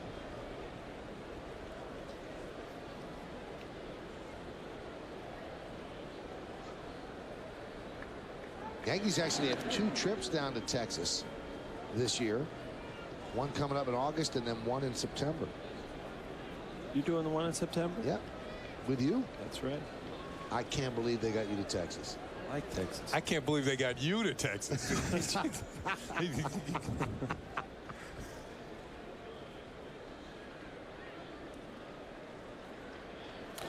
I mean, talking about some rarefied heat. Well, wait a second. Yeah. They said Kenny cannot do this, and I said I will do anything for Kenny. If he can't do it, then I will go to some place that I don't really like. Yeah, that is west of the Mississippi, last I checked.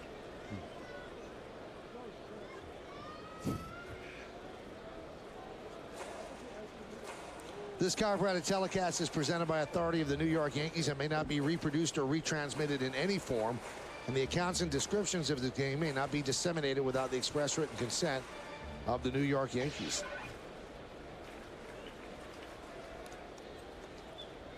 Any feedback on your read of the disclaimer the other night? No, Paul? but I'm just noticing you got a little more hop in your step when you got a day off, and now things are really rolling for you. Huh?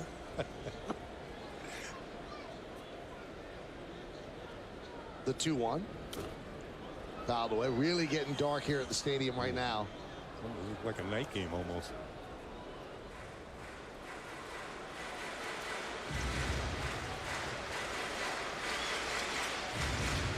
If AccuPat starts putting on a raincoat, we know. Where is AccuPat?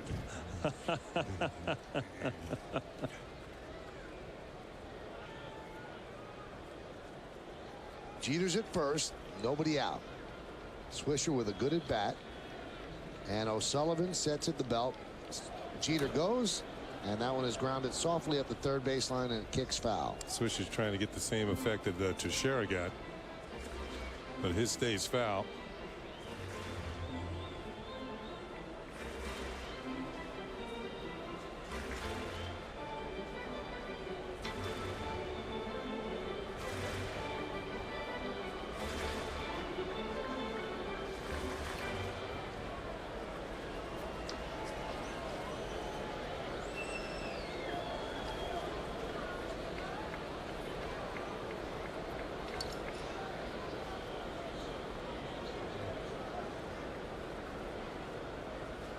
And the 2-2.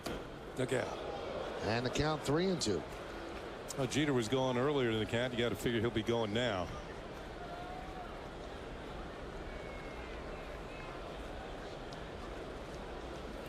You know what? Does this mean Swish could count on a fastball?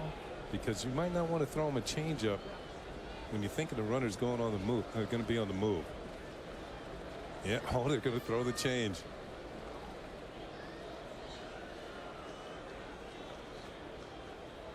Jeter goes. And that one is skied to center field. I was going to say, I think you're hoping for a pop out here.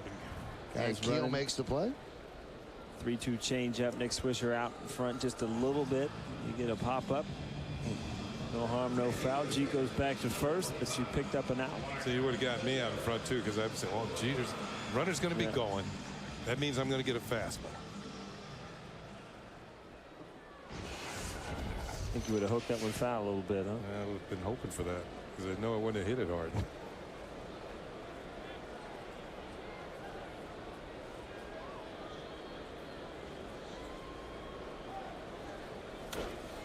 High pop-up.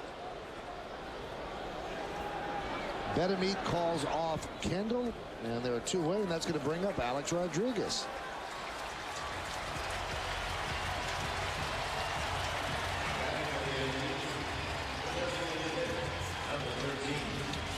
Well, Alex was coming to the plate on Friday before the skies opened up. It almost had a natural sort of effect. But there was no crashing of any baseballs up against the lights. Everyone's still waiting for Alex to hit his 600 and to become the 7th man in baseball history to get to that number. And when he does it, it's not if. When he does it, he'll be the youngest man to hit 600 home runs. He's 34. He's going to be 35 on Tuesday. The youngest man right now, Babe Ruth, did it when he was 36.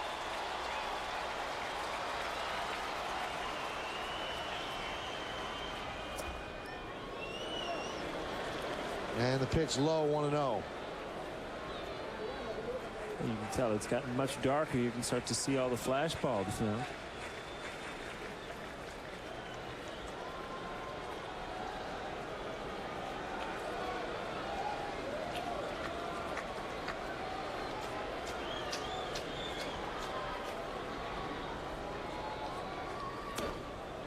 Upstairs.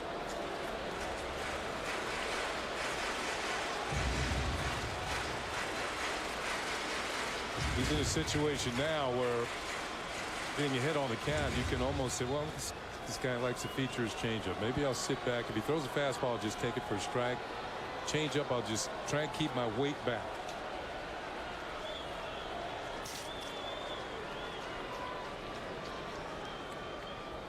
Here's the 2-0. And it was. Changeup. Big moments now in all sports, framed by the ubiquitous flashes from the digital cameras. Every time a pitch is delivered, the stadium lights up in little blinks of light.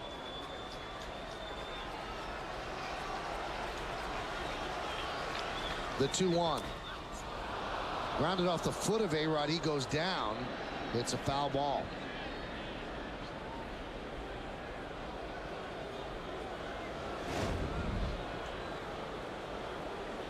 Again, when you try to do a little much, see that ball coming in, and the worst thing you can do is kind of hook that thing down on your toe. You have that protection on your shin. Inevitably, it always misses that pad and hits you on the foot. And there's a lot of pictures of A-Rod fouling a ball off his toe. And after a quick visit from Stevie Donahue, A-Rod is okay, and the cameras are refocused. Or the iPhones in that case.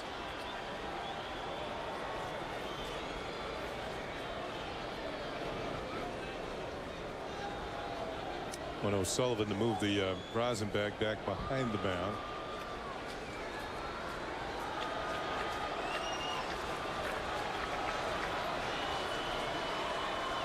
Two balls, two strikes, two outs. Waiting on 600.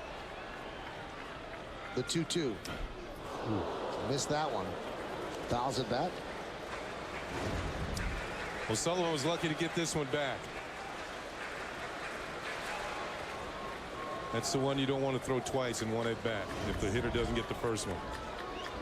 Yeah, a lot of times you don't want to throw it once. You're right. I think that Alex is, he's in a position now where, it's in his mind what he wants to do, and it's trying to hit a home run. I think his swing's getting a little long, especially when he gets in hitters' counts. O'Sullivan sets. Jeter goes. A 2-2.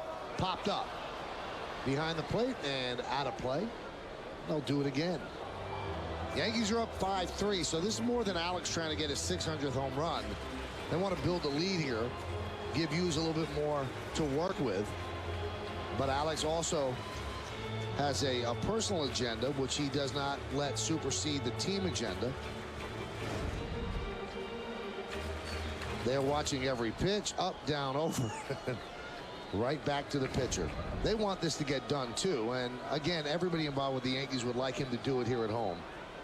And he'd like to do it at home because after the game, the Yankees go to Cleveland. 4 games against the Indians and 3 games against Tampa Bay.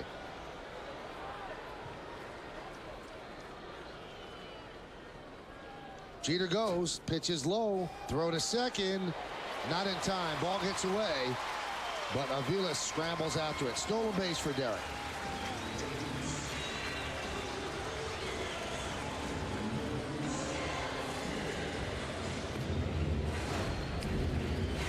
Here's a throw, and of course the throw is tough to handle for Aviles. Throw is into the dirt. Everybody's sliding at second. Second baseman.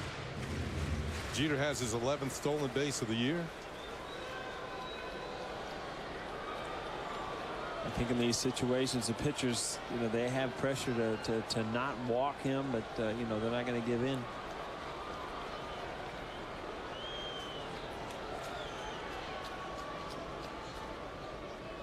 And here's the payoff. And it's a ground ball to short. Backhanded by Betancourt. The long throw, and that will do it. So they'll have to wait at least another at bat. No runs a hit, no errors, 1 man left. We've played 5. 5-3 Yankees on yes. Dunkin' Donuts has a sweet deal the whole gang will love. 6 fresh, delicious donuts for only $3.99. Try our tasty new dulce de leche and pina colada donuts today. Just another reason America runs on Dunkin'. Hello. There are lots of alternative energies out there, like solar and wind power. That gave us the idea for Ocean Spray Cran Energy Juice Drink. It's a better-for-you energy drink because it's made with the great-tasting goodness of real cranberries. And we added green tea for extra energy. That's one tasty energy source. Cran Energy Cranberry Energy Juice Drink. The great-tasting, better-for-you energy drink. There are over 358 million trillion gallons of water on Earth. But not all water is created equal. Only 1/10000000% is filtered naturally beneath the Earth, with a distinct balance of minerals, and emerges crisp and refreshing enough to be called Poland Spring. Poland Spring 100% natural spring water, born better. Network claims to offer 200 HD channels. Truth is, Dish counts dozens of channels that are high def only part of the time, and dozens more that are actually single movies. Come on, Dish, since when is one movie a channel? At DirecTV, if it's in HD and it's a full-time channel, then we count it as an HD channel. And right now, we have 160 of them. So don't be fooled by Dish Network. When you compare, DirecTV wins every time. Wilson Betemit will lead off here in the 6th inning against Phil Hughes. Yankees lead 5-3. And there's a strike. Clouds getting darker, sky getting darker. It does look like a night game, and it's about 3 minutes to 3 here on the East Coast. 4 minutes to 3. Fouled away. And now you can see the flags over the third base grandstand blowing straight out like there's been starch applied. And that's usually a little bit of a warning toward a storm coming. A little warning? Yeah, starch.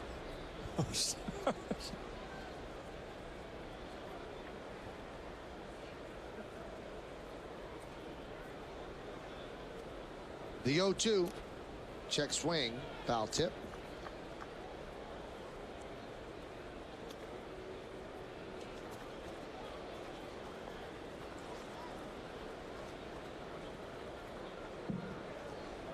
'27-time world champions. You were part of 4 of them, Paul. It's still an amazing feat when you even think about it. You know, one franchise 27 times. Amazing to realize that when you know what just went on in Chicago with Lou Pinellas, stepping down. I mean, that's a major organization. 102 years.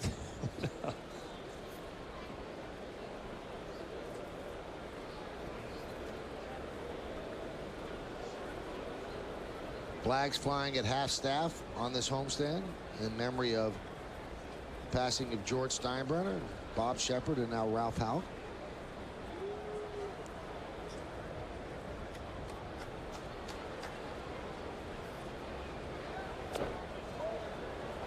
Those clouds coming over the left field there. It looks like something out of a movie.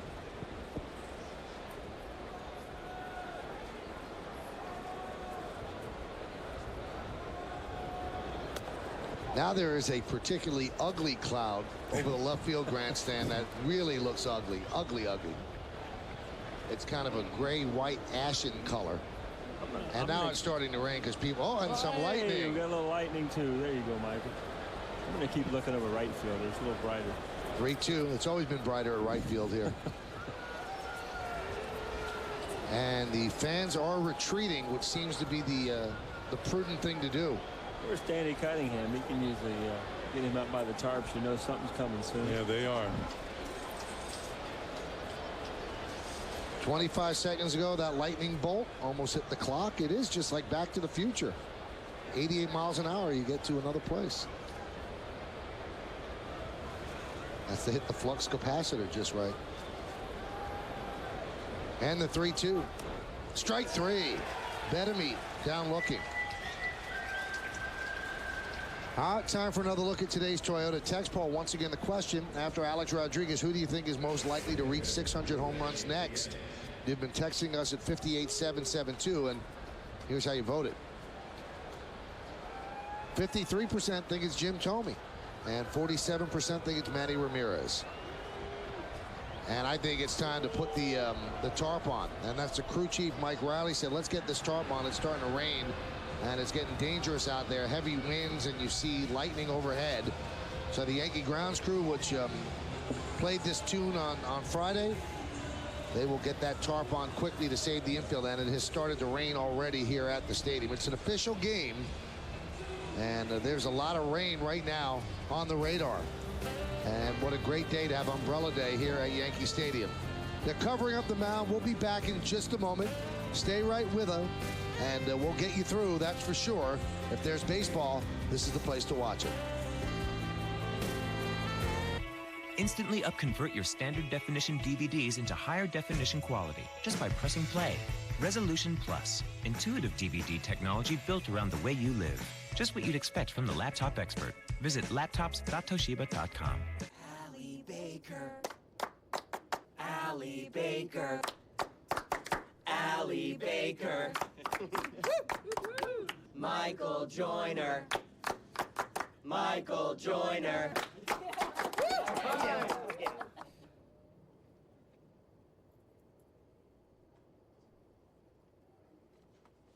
Wicked cold, guys. Wicked cold.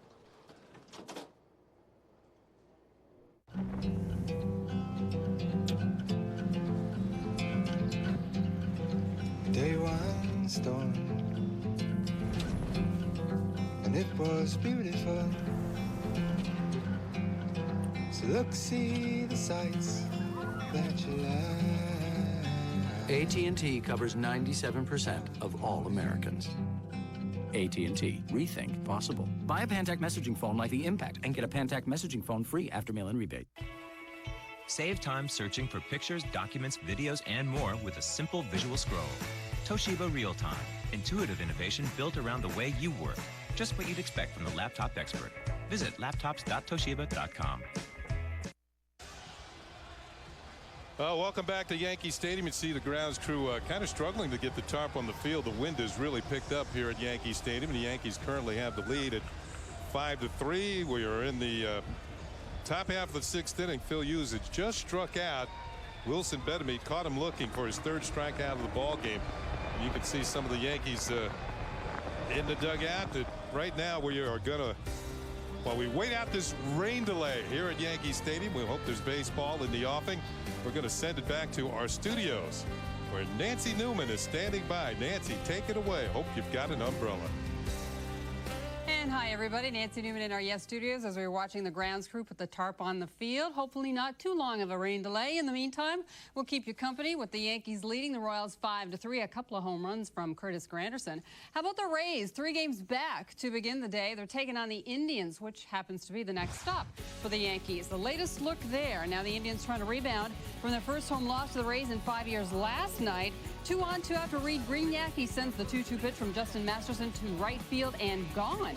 Into the stands, a 3-run shot. The Rays lead at 3-1. Bottom 2, Andy Marte rips it to short. Jason Bartlett, great stop. Gets the out at third, but Travis Hafner scores to cut the lead to 1. Indians trail 3-2 to the 4th. Runners on the corners, nobody out, and Masterson gets John Jaso to ground it at a 6-3 double play. So that's the latest look there. The Rays are leading at 4-2. And as I said, they won last night in Cleveland for the first time in 5 years, a stretch of 18 games. But in the bottom of the 7th, they are 2-up on the Indians, 4-2.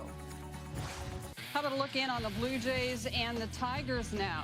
Tigers, a couple of rough injuries they're undertaking over the last couple of weeks or so. In the 4th here, runners on 1st and 2nd. Ryan Rayburn chopping it to third field, steps on the bag and fires the first for the double play. Next batter up, Cecil gets Miguel Cabrera looking at strike 3 to end it. Now to the 6th, and a man aboard for Jose Molina.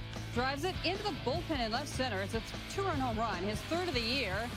First 2 runs of the ball game. Jays lead 2-zip. Bottom 6, Daniel Worth homers to left, his 2nd of the season. It's a 1-run ball game. Tigers trail 2-1. Later, very same inning, Ryan Rayburn. That's a double into the corner and left, and that is going to be trouble. That'll score Austin Jackson to tie it up, 2-2. So on to the 7th, and Vernon Wells having a fine campaign. Leading off against Galarraga, sends it into the bullpen and left for the go-ahead solo blast. His 20th of the season. That wrist is A-OK, and he gives the Jays the lead. It's 3-2 Toronto as they play on in the top of the 8th. Kemp in standing for the win. So all that considered, the latest look at the AL East standings, we know that the Yankees began the day 3-up on the Rays. The Yankees, of course, are leading the Kansas City Royals, so hoping to make that score stand. It is an unofficial ball game. It is 3, like I said, the differential. Red Sox 7 back. They lost last night. How about a look at the Phillies and the Rockies?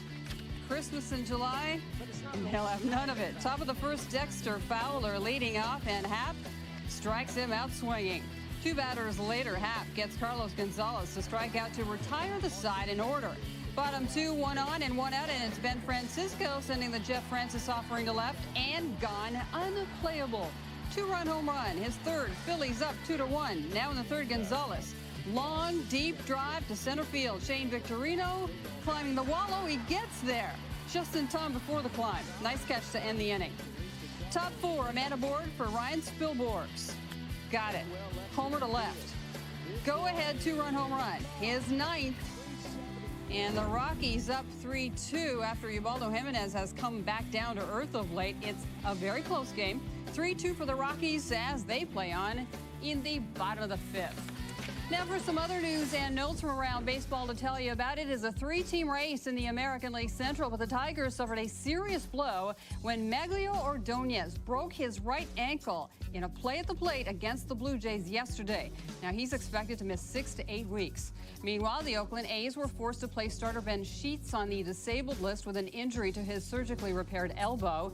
Though Oakland was fading in the American League West, many thought Sheets could be traded to a contender at the upcoming deadline on the 31st. And the Mets have lost starter John Maine for the rest of the season after he underwent arthroscopic surgery on his shoulder. He had been out since mid-May with the injury and is expected to be ready for spring training. Programming note, be sure to stick around following this afternoon's post-game show for an all-new edition of WB Mason Presents The Joe Girardi Show. The Yankee skipper breaks down the week that was and gets us set for the upcoming road trip to Cleveland and Tampa Bay, a big 7-game stretch. It's all new Joe Girardi, and it's coming your way right after the post-game show. right here on Yes. Well, we're going to take a quick break now here on Yes. When we come back, we'll have the very latest from the Bronx with the Yankees currently leading, as I mentioned, 5-3 in the top of the 6th. It is an official game as you look at a live picture of the Bronx. Stay with us. Plenty more to come.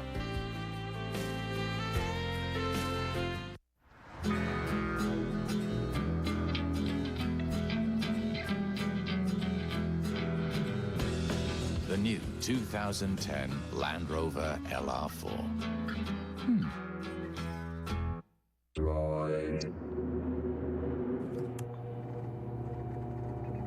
What this droid does will change how you do movies. With Blockbuster On Demand, this does hit films on a 4.3-inch screen so big, the way you see them will never be the same.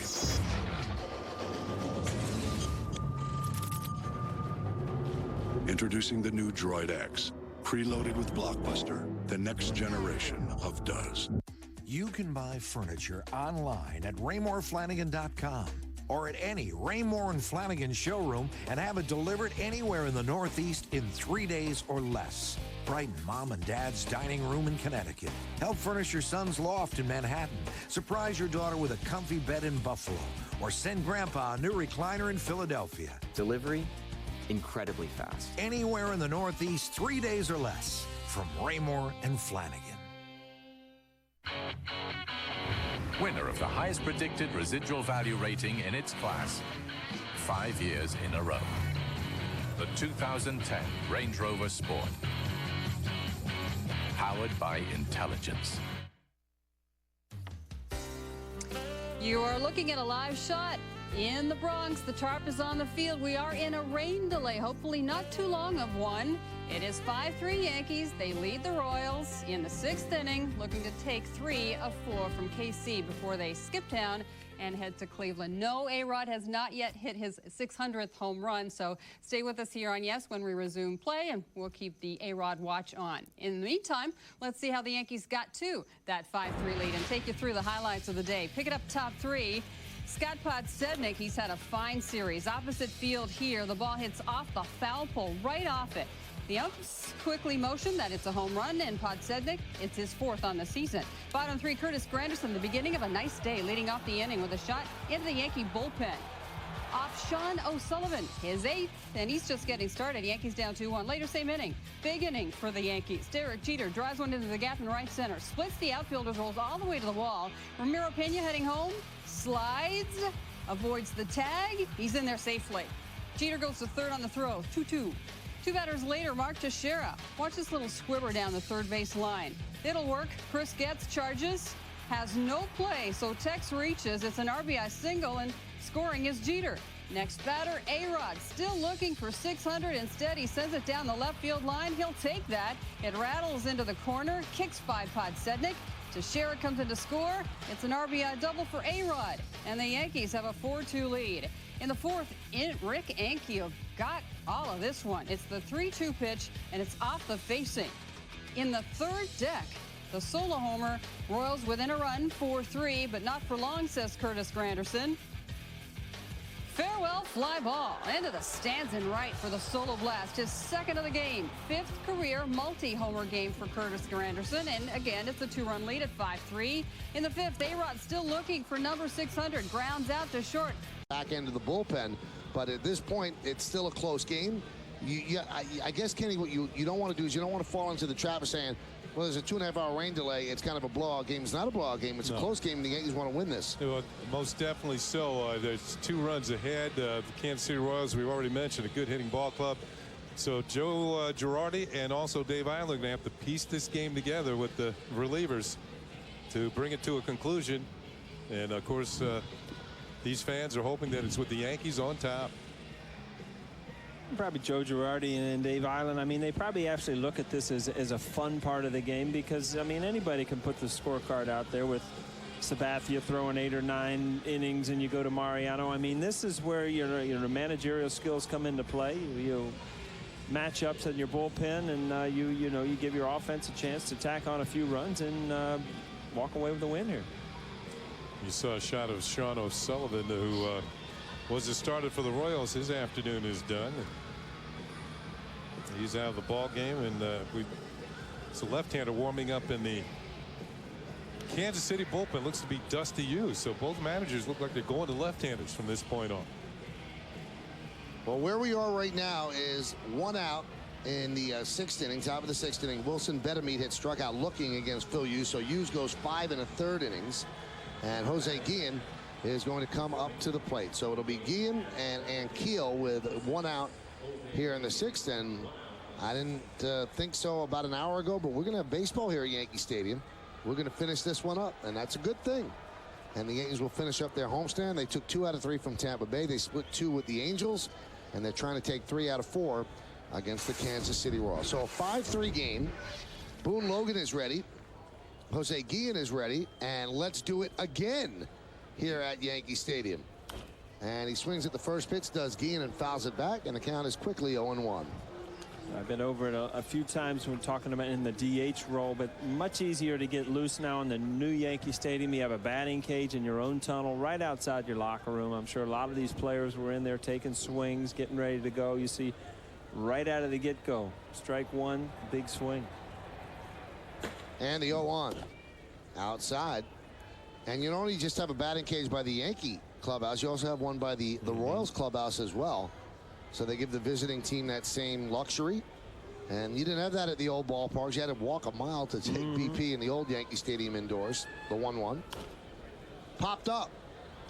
Mark Teixeira in foul territory. And he will put it away for the 2nd out. Saw David Robertson beginning to throw out there because they'd like Boone Logan to get Rick Ankiel.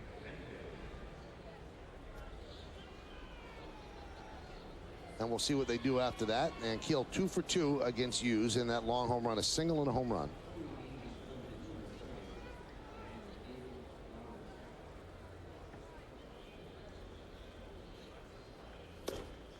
Good hard fastball for a strike, 95 miles an hour from Boone Logan.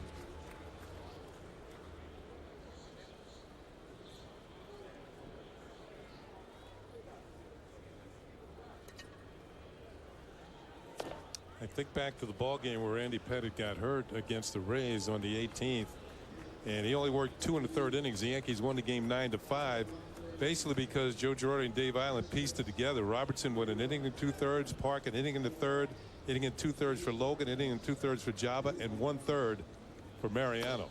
So they used the bullpen and everybody got into the mix in that particular game. The official time of the rain delay, 2 hours and 32 minutes. It's an average game, huh? Yeah, pretty much. And the 1-2. Dribbled slowly toward first. Teixeira is there, steps on the bag. And without the rain delay, a relatively quick 1-2-3 inning. We go to the bottom of the 6th. Yankees are leading this one 5-3.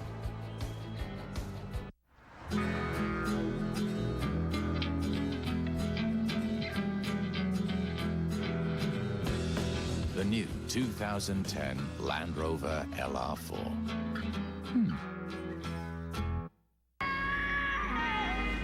Select Izod IndyCar driver. Driver selected, Dan Weldon. Select race transport. Mission finish first.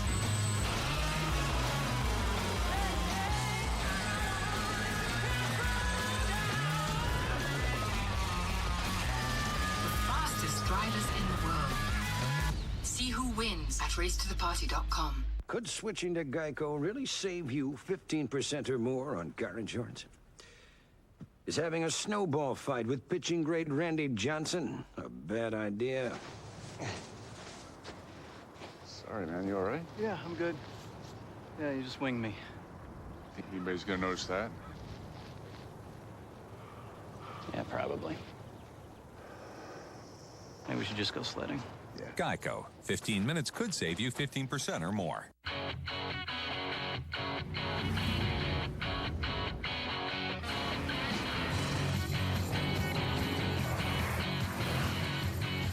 The Range Rover Sport, powered by intelligence.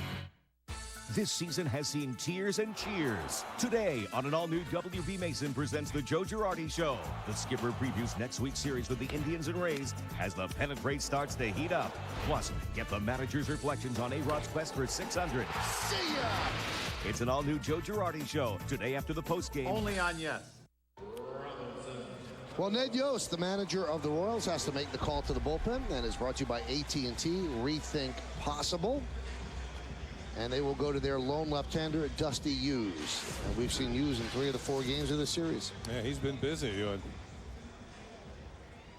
Pitched in the first 2 games, had yesterday off, and now back in the finale.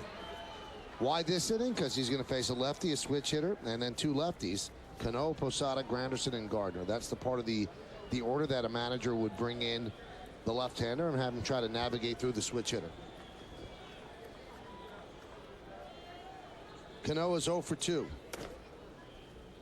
And the count 1-0.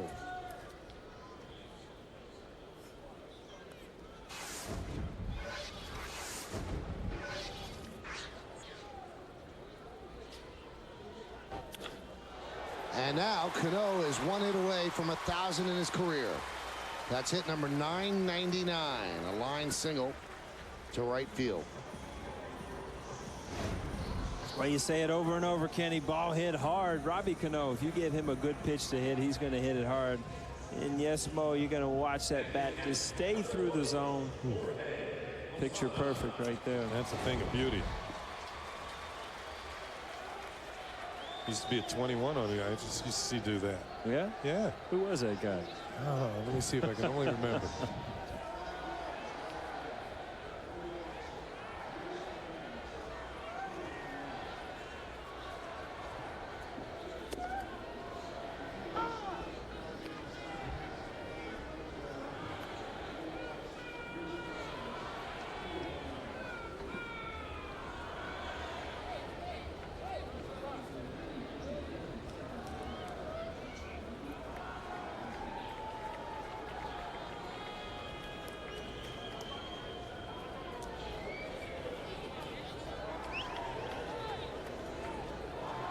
To figure out what's going on there, they want the door closed out in the bullpen, or what do we got working? Well, the door is open out there. You know, they're only supposed to have 9 fielders at a time out there. You stand on the field watching the game? You look like Brad. I've seen everything he's saying. Posada fouls it away.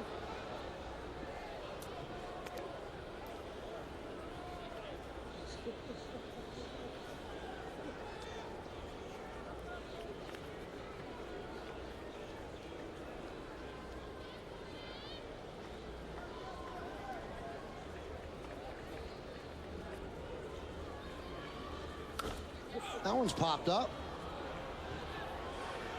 Vilas makes the play. Tomorrow, don't miss an all-new Forbes Sports Money presented by Fox Business Network for a look at the financial state of the NBA, including the impact of LeBron James' decision, and learn more about the growing trend of hot yoga.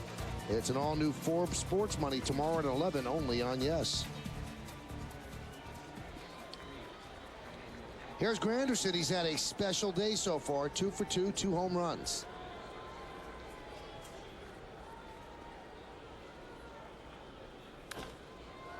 Swings at the first pitch and pops it up. Shallow left. Betancourt.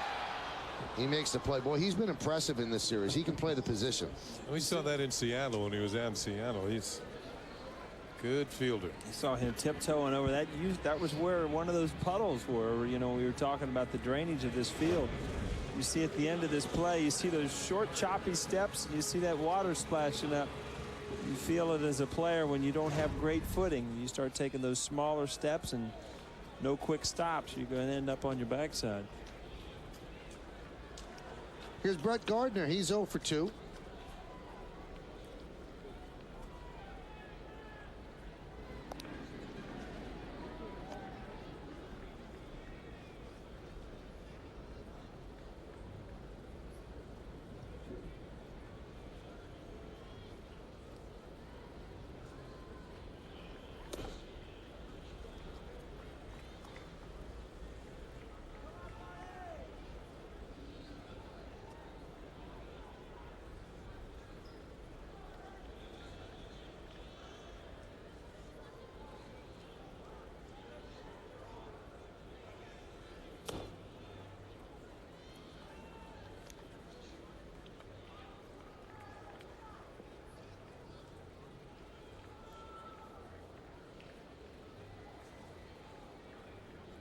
Gardner missed yesterday's game. I'd say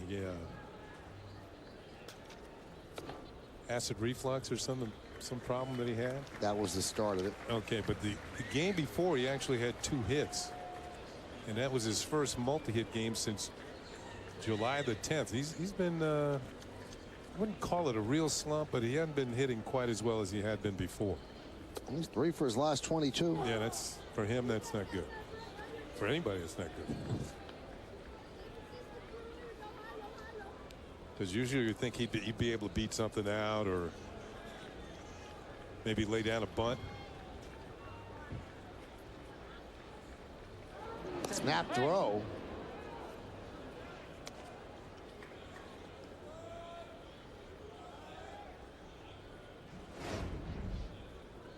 See Robbie getting back with that quick snap throw where a left-hander can step off and, you know, not go into a windup. Time to get you sleeping.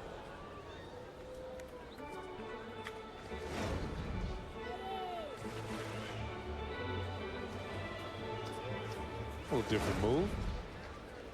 Terry Mulholland was the first guy that I saw do that, to step real quick at it too. Didn't you know, you couldn't steal against him. No.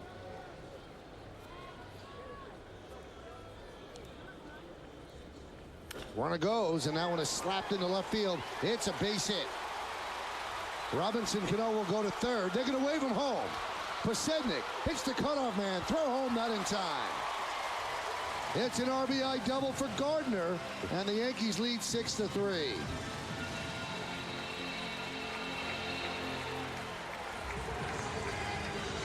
Well, I mentioned that Gardner had a multi-hit game the other day, and he kind of slices this one down the line. Now watch. Gets a little wet, hits in the corner, skips, and the ball hits that outcropping of the fence there, and it slowed it down for Posednik, and Cano can score all the way from first base. Here comes Robbie, being waved home by Robbie Thompson. The Yankees have another run, 3-run lead. And that'll bring up Pena.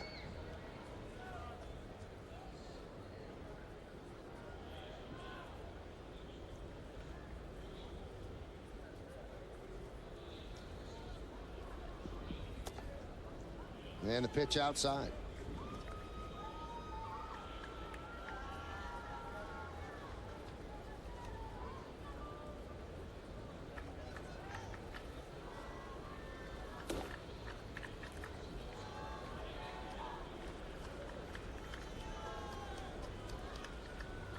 Well, the Yankees have already picked up 1 run with 2 outs. Can they get another one here?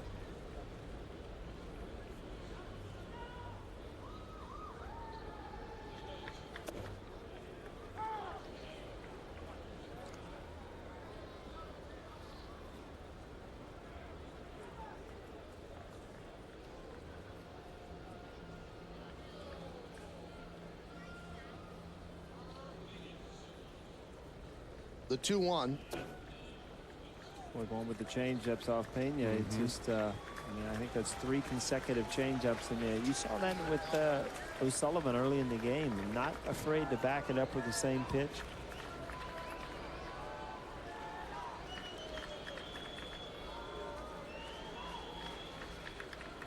The 3-1. There's a strike. Oh, no. Another one.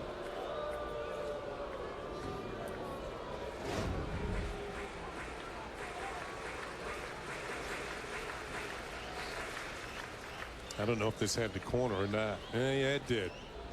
Yes, it did. The 3-2. Foul back. He tried to sneak the cheese by him. The only problem with that, when you try to sneak it, it was in the same location as the changeups. You know, if you're going to mix it up, you would think you would move it inside and try to jam the hitter. But you know, as a hitter, when you see the same location, you start to pick up that changeup. You're also going to pick up that fastball because it's in the same place.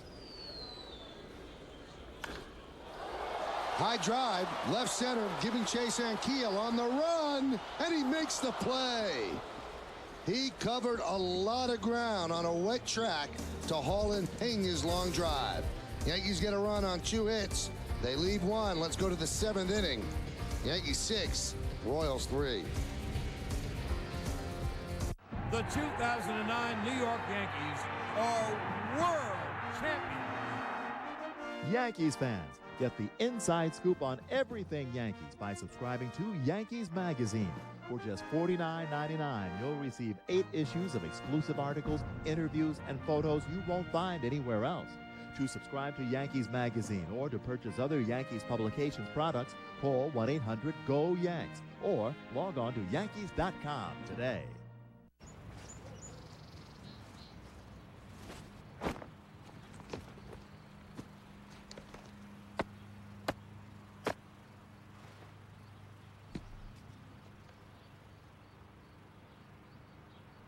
Each year, smoking leaves 31,000 children fatherless. Don't miss a moment. Quit smoking today. For help quitting, talk to your doctor or call 1-866-NY-QUITS. Over 1,000 people a day switch to Chevrolet. Let's find out why. This Malibu's sharp, has great mileage, and offers OnStar. 100,000-mile powertrain warranty caught my attention.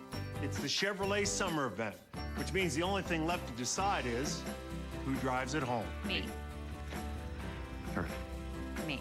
Qualified lessees now get a low-mileage lease on this Malibu LS, a Consumer's Digest Best Buy for around $199 a month. Call for details. Call 877-64-CHEVY. CBS FM 101.1 with your favorite songs from the 60s, the 70s, and the 80s. CBS FM 101.1, New York's greatest hits. Hey, come see the New Era Pinstripe Bowl on December 30th when the Big East battles the Big 12 at Yankee Stadium. It doesn't get any bigger than this. 2 powerhouse teams from conferences that have produced national champions, Heisman Trophy winners, and All-Americans. History will be made at Yankee Stadium. Tickets are on sale now. You can buy early and save at pinstripebowl.com, Ticketmaster.com, and all Ticketmaster outlets. Mike Aviles will take the pitch from Boone Logan, and it's a fastball for a strike on the Verizon Wireless scoreboard. 6-3, Yankees lead the Royals. Aviles, Gordon, and Betancourt. 6, 7, and 8 in KC's order. Think of that, Kenny. Be hanging out on the couch December 30th, turn on the game. And there we go. See a Yankee Stadium set up in football. Mm-hmm. Might be wondering who's pitching that day. The 1-1. 2-1. Yankee pitching has retired the last 7 Royals in a row. The 2-1. Fouled it, and then it jumped up and hit Aviles.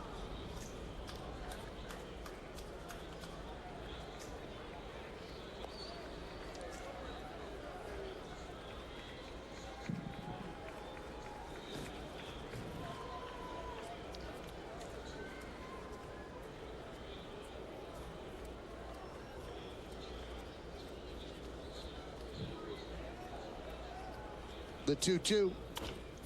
Hit sharply to third. Tough hop, but Pena comes up with it. The long throw to get the hustling Aviles one away. That's a nice play by Pena.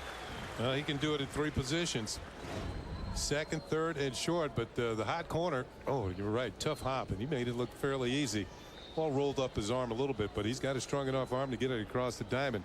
Aviles got into this one. Oh, that last hop was a beauty. Stayed with it, made it look easy. Tougher play than it was. Oh, off the heel, stays with it. That's what soft hands. There's a lot of players that ball have been out in the outfield.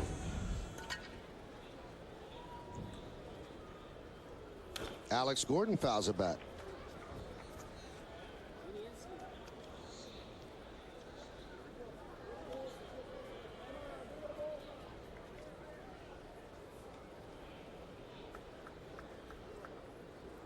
Well, we have a new text ball, Kenny. Who's more miserable, that kid or Paul O'Neill? I'll not get in the middle of this thing. I'm just enjoying myself here. The 0-1 is this. Terrible, man. The only problem is just came out of nowhere. Look at him. At least I got a...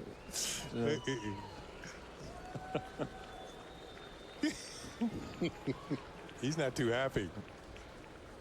The 0-2, swing and a miss, and Gordon down on strikes. Boone Logan has looked very good in his few appearances.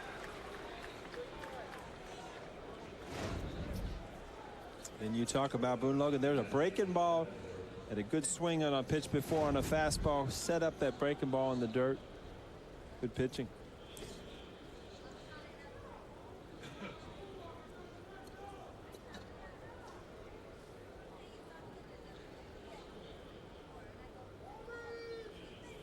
And the pitch to Betancourt's inside. Betancourt's 0 for 2. He's 1 for 14 in this series.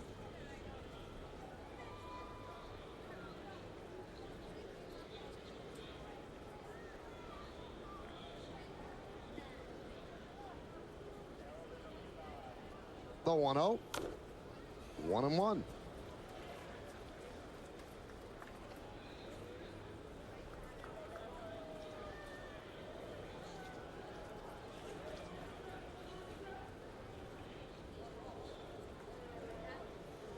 Hey, you come into a 4-game series and you figure you might have as many as 20 plate appearances. So you're going to need at least 6 hits. Not getting one there. Hard ground ball to Pena, and a 1-2-3 7th inning for Boone Logan and the Yankees. We played 6.5. It's time for the 7th inning stretch here at Yankee Stadium. Yankees lead 6-3 over the Royals, but we'll stay right where we are to honor America in the Bronx. Now, ladies and gentlemen, will you please rise and offer a moment of silent prayer as we remember the servicemen and women who are serving our country at home and around the globe. Thank you. Now, Kate Smith's rendition of God Bless America.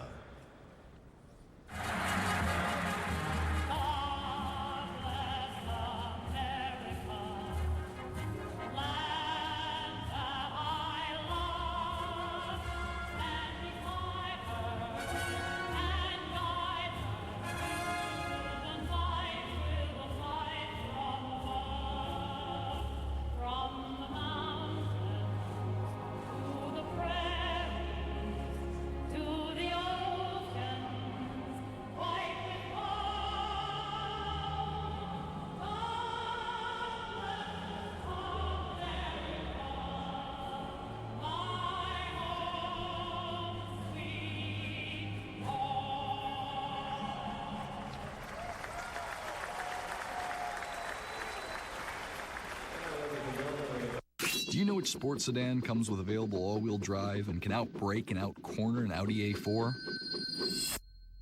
You do now. The new Kazashi Sports Sedan from Suzuki. Suzuki, the power of engineering. My friend Maurice has led an active social life. A very active social life. Maurice? Yeah? You like Peter Cetera? No, but they do. Yeah, the ladies love Cetera. And if you love the ladies, by default, you love Cetera. So, I love Peter Cetera? You got it. For 70 years, KFC Original Recipe has been America's favorite chicken. Celebrate 70 years with an amazing value. 7 drumsticks and thighs, just $5.99. 14, just $11.99. S-O-G-O-O-D good. Right now, buy any new Suzuki car, truck, or SUV, including the award-winning Kazashi Sports Sedan, and get 0% financing for up to 60 months. Learn more at your local Suzuki dealer. Suzuki, the power of engineering. Nancy Newman in our Yes Studios with your Tri-State Port update. Let's take you to Seattle. Red Sox Mariners, bottom 4. 2 on. Adrian Beltre coming up with the base hit to center off Doug Fister. David Ortiz comes in to score on the RBI single. And the Red Sox take the 2-1 lead. The Seattle run coming on a Jose Lopez RBI single in the 3rd. The Red Sox 4-6 over their last 10. 4 games back of the Rays for the wild card to begin the day. But the Rays, they've already beaten Cleveland 4-2. More in the postgame, guys. Thank you, Nancy. We'll hear from Nancy on the postgame show, and Kimberly Jones will be working the clubhouse, so you got to stick around for the whole thing after that. Of course, the WB Mason presents the Joe Girardi Show. And a full day on yes. So we thank you for staying with us. Kaneko Teixeira is going to pitch to the top of the Yankee order. Those are his numbers.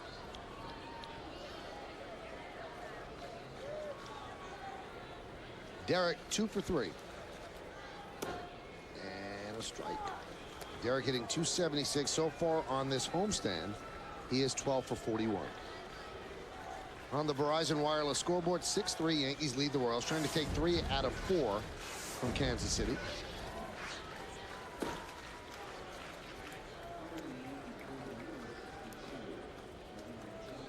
of a sudden we came in and Derek was just on the brink to hitting in the 260s. He was right on 270. He's had a little hot streak lately. Now he's just getting ready to turn the corner on 280. Get up in the 280, 290s, and it almost, you start to see that light where you can get back to those numbers that you're accustomed to hitting. Self-fulfilling prophecy. You have to get to 285. I can get to 300. 2-2.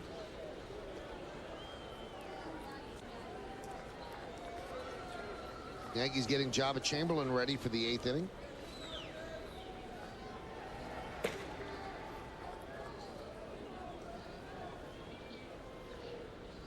The 2-2.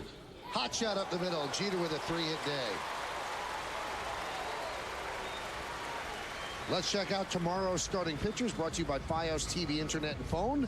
This is Beyond Cable. This is Fios. Javier Vasquez will get the start for the Yankees, 8-7, 4.68. And Jake Westbrook. A lot of people are talking about him as a trade deadline approaches. 6-6, 4.74. Our coverage begins at yes at 6:30 with a pregame show and first pitch right around 7:07 from Progressive Field. That's going to bring up Nick Swisher. Talk about Westbrook. I saw Oswald had another kind of subpar performance. So, you know, a lot of decisions for these teams to make on, you know, who can fit in and help. I mean, you just don't go out and get a pitcher. You got to go out and get a pitcher that can win some games for you. Westbrook obviously been on a team, well, both Oswald also have been pretty subpar teams. Tough to just take into account their win-loss records. Fouled away. That's why all of these games, all the teams that need pitching, they have scouts there because they want to see within the numbers or inside the numbers. Sometimes it's more than just the ERA. You might not have a fielder with a lot of range. Ball could just be out of range. You never know. So they scout every single pitch. This could be a double play. There's one. Wow. And the throw is high, and Swisher avoids the tag by Betemit. Well, there was some confusion in the middle of that play around second base. He bareheaded that ball on the flip. I think. Well, we're going to see a replay, but I mean, this is unbelievable. Yeah. Oh no, he didn't. But still, you know, it looked like he was off stride coming across the bag.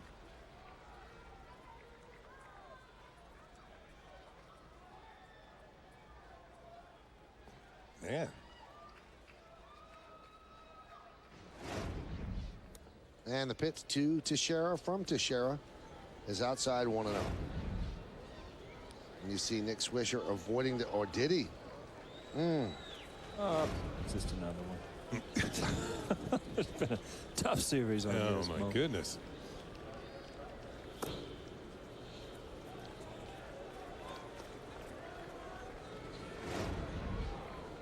Got a look here. Looks like he was out. Eric Cooper. And again, he can't see. He's blocking himself out by that view.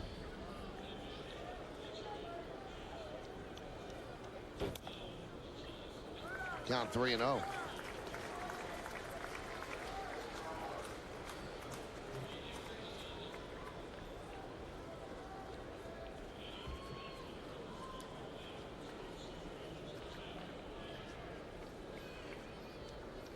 And the pitch. Strike taking all the way on 3-0. On deck is Alex Rodriguez.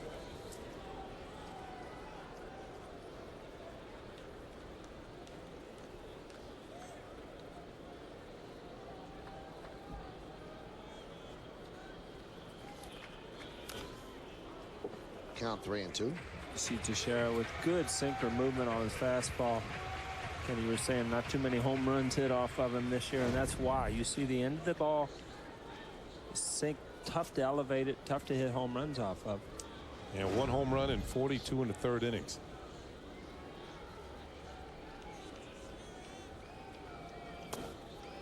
And Mark Teixeira walks against Kanakoa. Teixeira, and that's going to bring up Alex Rodriguez. When Alex was a baby with Seattle, his first home run ever against the Royals and Tom Gordon. And now here he is standing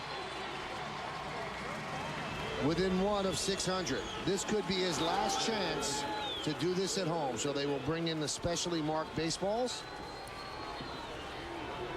so that if the ball does end up a home run, well, they'll know it was the legitimate home run. So a lot of people looking for this, a lot of people stayed for this, and Alex would like to get it done here in the Bronx.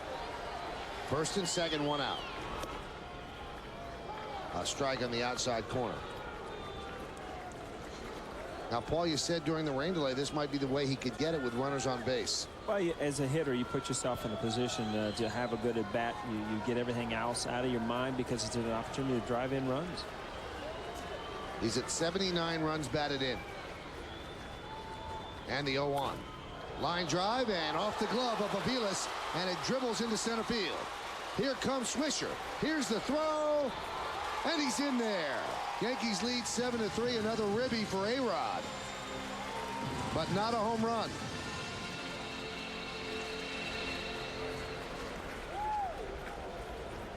Now that should be scored a hit. It was hit so hard, but we'll see if it scored an E4.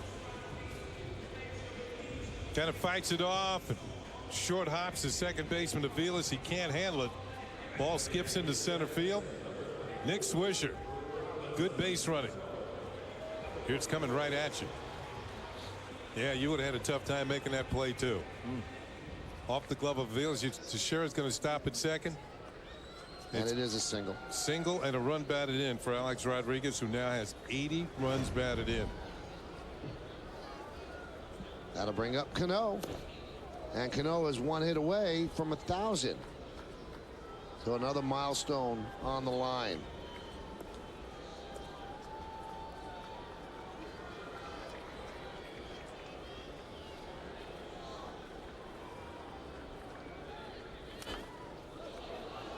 Count quickly 0-2. So the Yankees are up 7-3 as they attempt to take the 3rd game out of 4 against the Royals.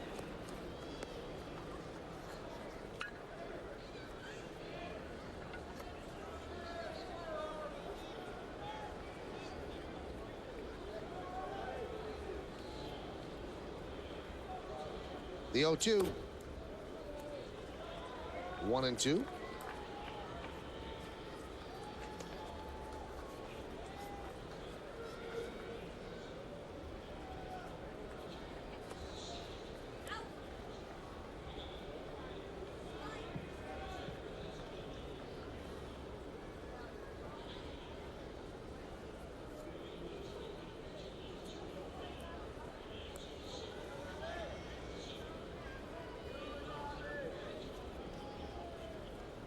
Teixeira is at second. A-Rod is at first. And the pitch. Right in on the hands, and he's popped it up. Infield fly rule is called, and Aviles will make the play for the 2nd out. Teixeira, you saw their sinker away, and then he came in and he busted Robbie in the fastball in on his hands. Good pitch.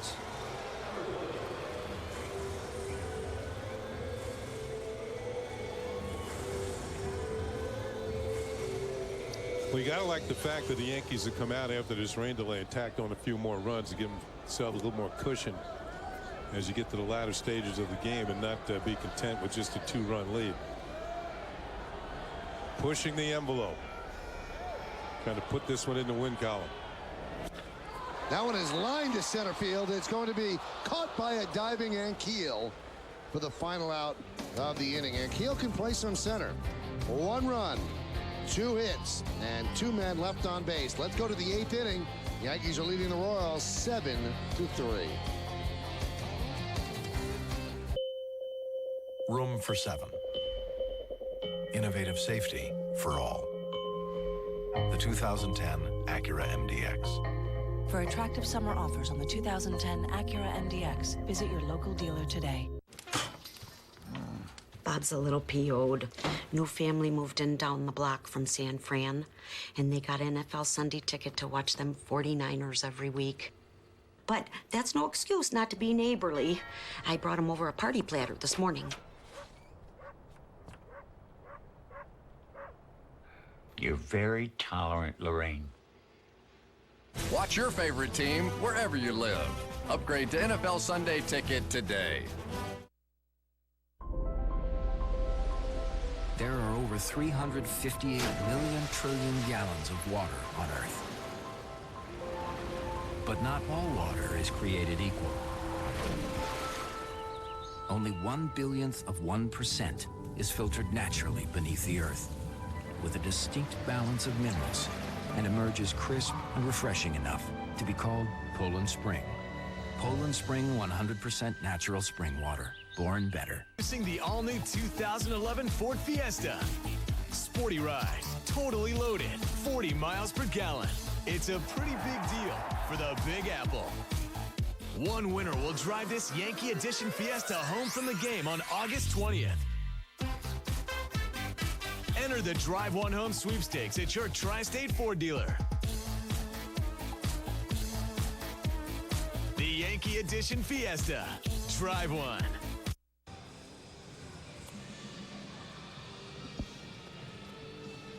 Back here at the stadium, as Jabba Chamberlain takes over on the mound for the Yankees.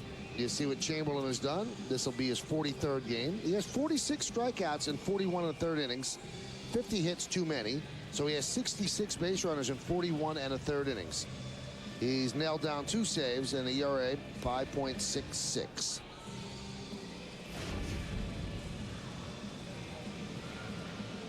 Trying to follow up a good job by Boone Logan.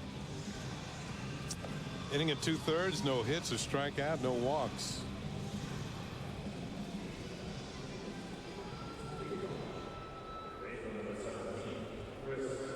It'll be 9-1-2. Getz, Posednik, and Kendall.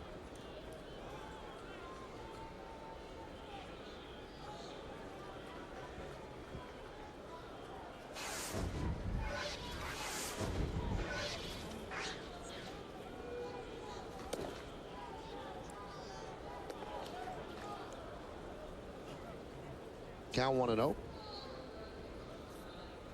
If you just turned on the set and said, why is the Yankee game still on? Is this encore? No, it's live. It is encore, isn't it? No, we're in the middle of a live game, Paul. Sorry. 2 hours and 32-minute rain delay with 1 out in the top of the 6th inning. The umpire is committed to getting this done. You know, it's going to be great when the real encore, they're watching it, and I'm going, this is not encore. They'll cut it out. You know what's even going to be better, Mike? What's that, Paul? I've heard the last 2 games are in this foreboding skies. Every time you mention that word, we have long. Next time you say that, I'm in the booth, I'm hitting you right in the head. Because it's an automatic rain delay. Foreboding skies, boom, rain delay. But that's because it's about to be a rain delay. That's why they're foreboding skies. And hitting me in the head is not going to be a real challenge for you. This is strike just to saying, get. you know, just the skies look okay now. Yeah.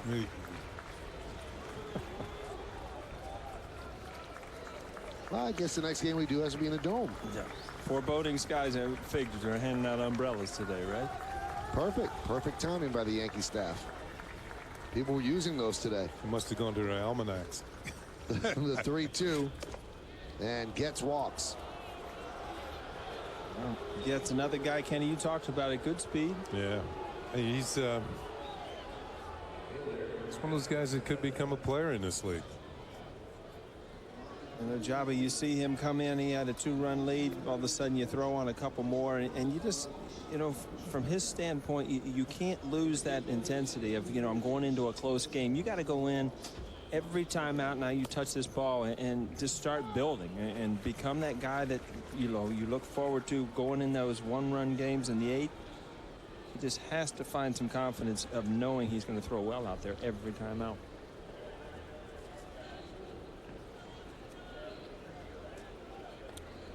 I mean, very bluntly put, he has to be really good. The Yankees need somebody to take them from the starter to Mariano. He has to be. And the Yankees really haven't found that bridge. Yeah, he's not always going to have a 4-run lead either. Right. You're counting on him to come into the games with 1-run lead. Runner goes, throw to second. Not in time. Stolen base for Getz.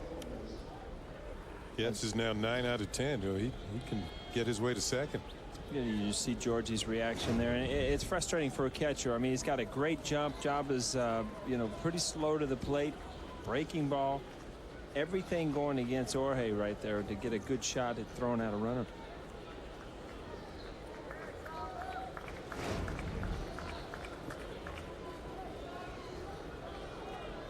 You see the Royals are going to run. I mean, that's Ned Yost. He wants them to run. I mean, they're down 4 and they're stealing bases here. Ned Yost took over on May 13th for Trey Hillman. The 1-1. Driven deep to right field. Going back, Swisher. See ya. A 2-run home run for Pasednik.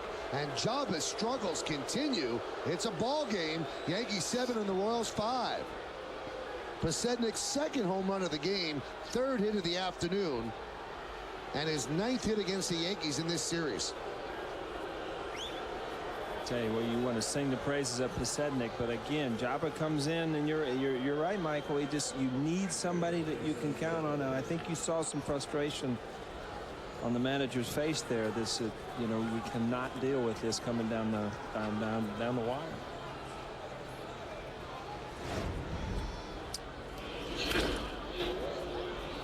He hit that like he was looking for it. Something in that he could pull. And you can see Swisher going to give up right about there. Heads into the seats.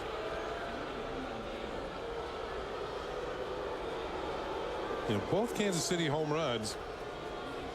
I should say the home runs by Pasednik. Runners in scoring position. They come through.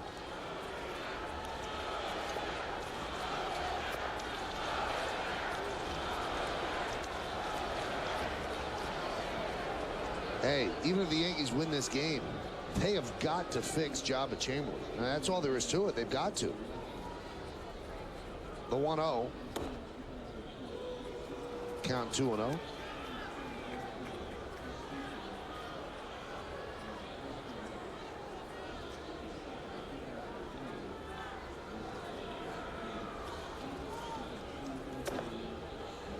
Very quietly, what you're going to see is you're going to see David Robertson take the 8th inning job from Jabba Chamberlain. If Jabba keeps pitching this way. It might not be quiet because he might be in here pretty soon.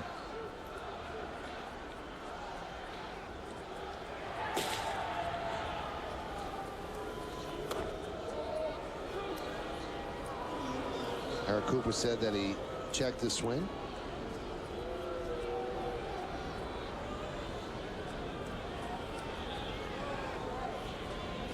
So a walk and a home run by Pasednik. The count 3-2 on Kendall. In this series, Pasednik 9 for 18. Boy, if anybody's scouting him, they just got an eyeful.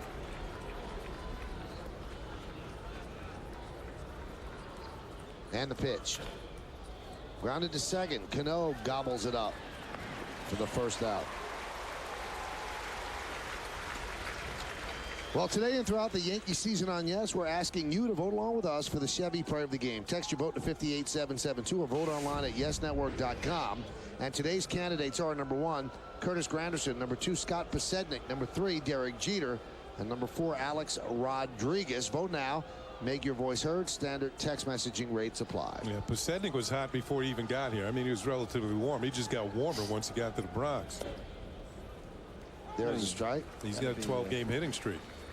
Politically correct to throw one of the Royals on the player of the game. Has there been a player of the game from the opposing team? Absolutely. A lot. Yes. The people vote fairly out there. Yes, we're a very fair network. Except for the Yankee Classics. Then they don't. The Yankees never lose on Yankee Classic.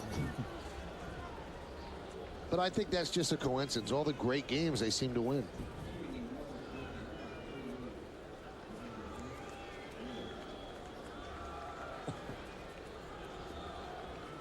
The 1-1. There's a strike.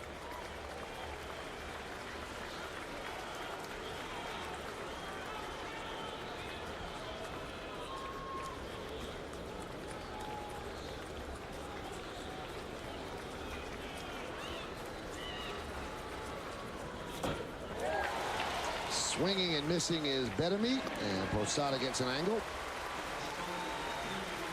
So that's a strikeout to put out 2-3, 2 away.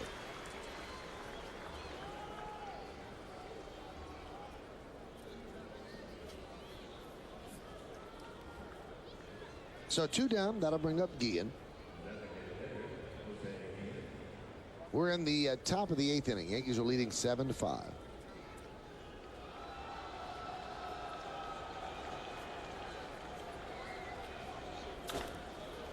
Driven out to right field. Giving chase is Swisher. On the track, he makes the play for the final out of the 8th. 2 runs on 1 hit, no errors, and nobody left. We go to the bottom of the 8th inning. The Yankees are up by 2. It started with 2 simple words. And now it's time to join in.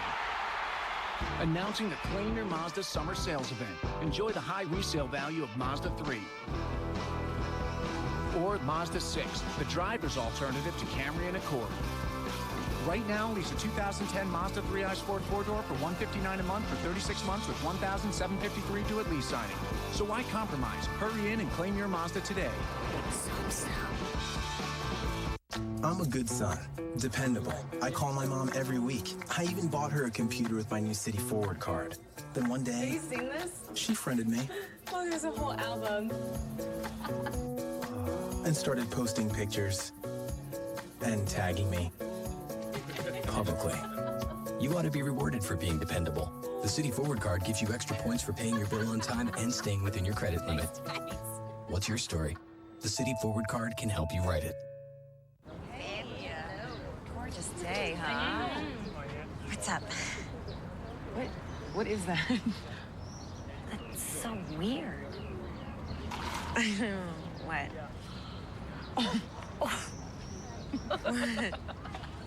Were your friends? Summer's here, and McDonald's is on the way. Pick up 32 refreshing ounces of sweet tea for just $1 and sip all day long.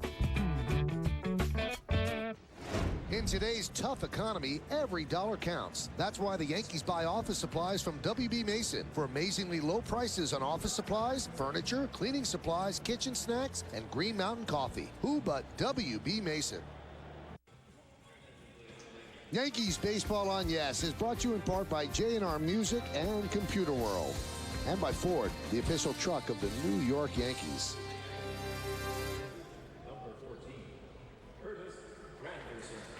Well, Curtis Granderson is going to lead off here against Blake Wood, new pitcher for the Kansas City Royals. And it'll be the bottom third of the order. It's going to be Granderson, Gardner, and Pena. You know them all by first name out of this bullpen, Kenny. This series, you just file them in. Mix up the order a little bit, same name. 4-game series. You have a chance to see everybody.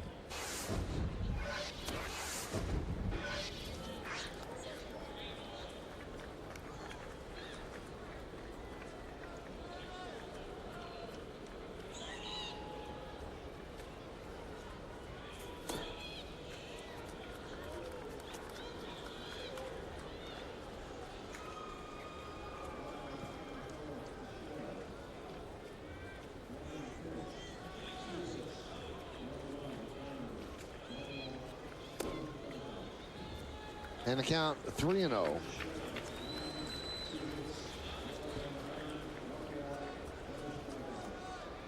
Yankees going to get a little bit of a rally going here to get A-Rod one more at bat. And Granderson works the walk, so that could start a rally. And Jabba talking things over with Dave Island. It's hard to figure out what's the deal with Jabba because he's throwing hard, throwing 95 miles an hour. What are you seeing there, Paul? Well, I don't think his curveball is what it was, his slider. And, you know, his fastball is straight. It's not a sinker. So, you know, he's got to have good control. I think he's got to use both sides of the plate. And I think he needs to find a little confidence. I think that, he doesn't miss enough wild where he moves people's feet, where he should be an intimidating pitcher when he runs out of the bullpen, and I don't know that people on the other side see that right now. And you talked about it a little bit, Kenny, the other day, that maybe he should be pitching inside the right-handers a little more. Well, I'll move them off the plate because I think that now they all seem to be leaning. And right-handers are hitting 290 something against them. I just think that's too high a number.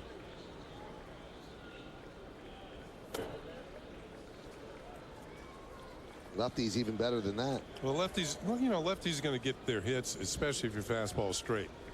And he doesn't have that spillover fastball where it starts inside and spills over the plate. But right-handers, I think they get too many good swings.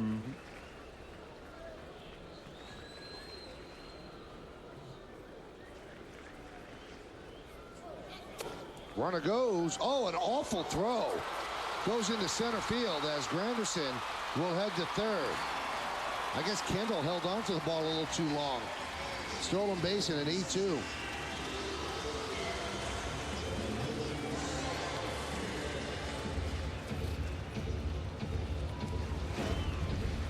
See what happened here. I mean, he comes up, got a good pitch to throw on, and you're right. He just either didn't quite get a grip on it, or he just threw it a little outside. A little miscalculation there as Granderson heads up. It's just a good pitch to throw on right there. Or you wonder if the mask got over his face there, and he just, oh well. Yeah. Infield in with a 1-1 count on Gardner. And there's a ground ball to third. Gets Fields. And a wild throw. And it pulls Bettermead off the bag, allowing Gardner to reach. So that'll be an E5.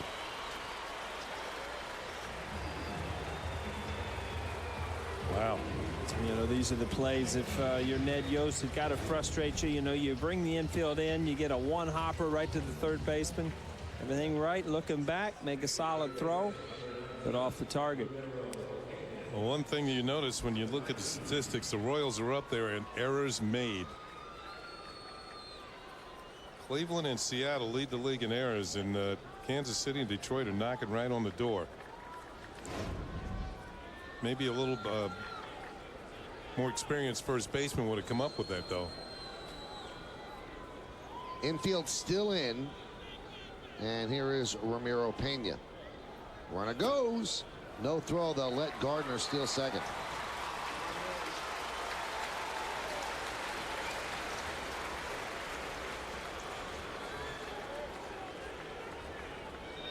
Number 27. Granderson had number 8 without being caught.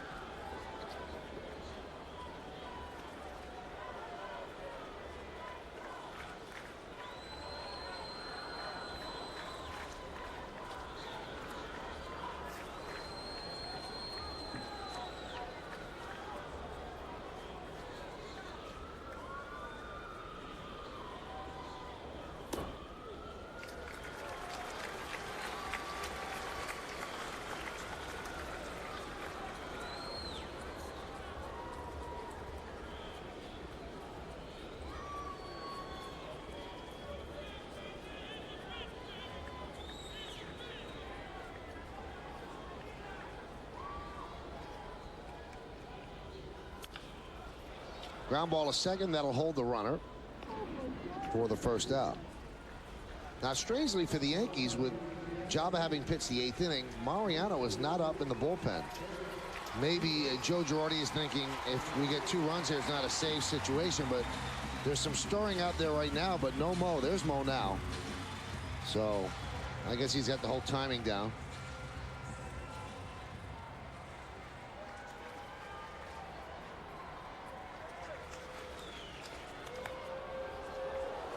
They will intentionally walk Derek Jeter. Now, we told you the trade deadline's coming up at the end of the month, and one of the players rumored to possibly be heading to the Yankees is Dan Harron of the Diamondbacks. Well, that's not going to happen. It was just announced on the Diamondbacks broadcast that the Angels acquired Dan Harron for Joe Saunders and others, and a player to be named later as well. So the players I have: Joe Saunders, Patrick Corbin, Rafael Rodriguez, and a player to be named later. So Harron traded to the Angels. For 4 players? Yes. So Jeter intentionally walked. That's going to bring up Swisher. Well, I mean, you see the moves made out there. It's become a two-team race out there in that Western Division. And, you know, Texas added Cliff Lee.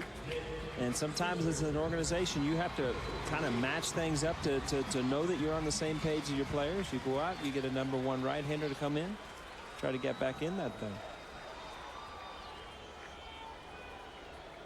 Angels in Texas tonight.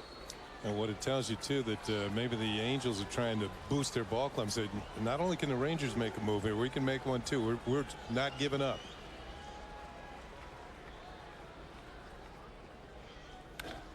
There's a base hit off the bat of Nick Swisher.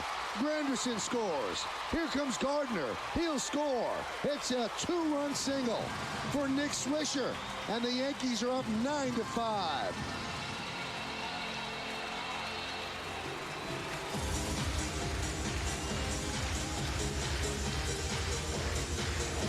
Again, Nick Swisher's had such a good year. You see how still he is at the plate. Ball up in the zone. Drives it into right center field. His at-bats with men in scoring possession pretty darn good. He stays within the zone, doesn't go outside the strike zone. Colin Curtis will pinch run for Swisher, who now has 58 ribbies. And unless Teixeira bangs into a double play, A-Rod gets another hack. There's a ground ball, base hit to right field. Jeter's going to be held up. And A-Rod will come up with the bases loaded. So one more shot to get it done at home. He has been stuck on .599 since Thursday. He has not slumped, though. He continues to drive in runs. But he wants to go yard. He wants to get this over with. And the second leading Grand Slam player in baseball history comes up with the bases loaded. Alex and Manny are tied with 21. And the Iron Horse, Lou Gehrig, has 23. And he's had 3 Grand Slams this year. Minnesota first, Cleveland second, and Oakland third out in Oakland.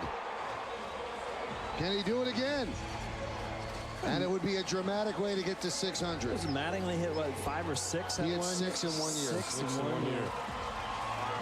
And those are the only 6 he hit in his career. Is that right? Yeah. Oh, I didn't know that. Well, the people that are left in this ballpark waited 2 hours and 32 minutes for this. They wanted to see Alex Rodriguez have another chance. Well, they've seen him have 2 now. He had an RBI single in the 7th and now comes up in the 9th. Or in the 8th with the bases loaded.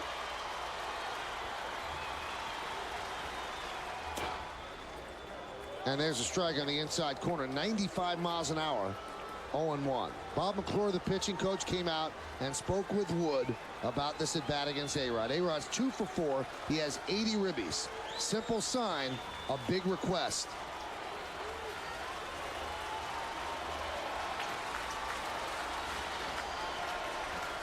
And the 0-1. Buzzed him upstairs. Well, they're coming after him with fastballs. Looks like Alex's approach has been to right center, to right field, and it looks like most of the Oriole pitchers have been trying to run that ball back in on him, keep him in, so chances are if he's going to go deep, he's going to have to pull it. Yankees lead 9-5, but the big story is A-Rod at the plate. Final time in this homestand. The 1-1. Trying for it right there, overpowered with a 96-mile-an-hour fastball. Well, he is seeing Wood's best stuff, and you can see that ball run in. A Reggie Jackson type swing going down to his knee. He swung so hard.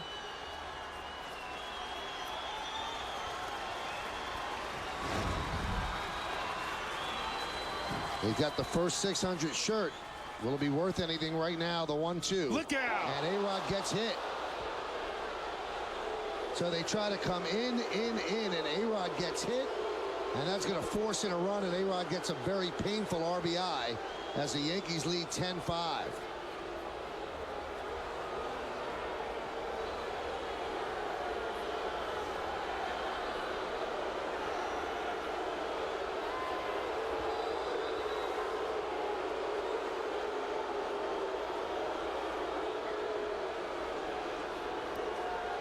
A-Rod's got some padding on it, but let's see where this hits him, if it's in the forearm or the hand.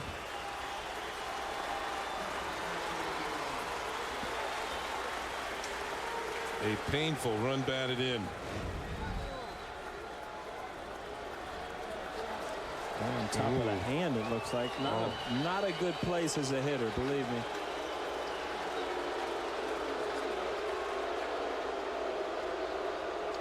Looks like he got hit. Looks like he got hit twice. Once in the elbow, and it skinned and hit him in the hand as well. Fans are booing Blake Wood as he's coming out of the ball game. Yeah, obviously. And now Alex is coming out of the ball game, and Gene Monahan holding that left arm as Alex walks off. Juan Miranda will pinch run. Blake Wood will depart, and Yankee fans will hold their breath about Alex. We'll be back.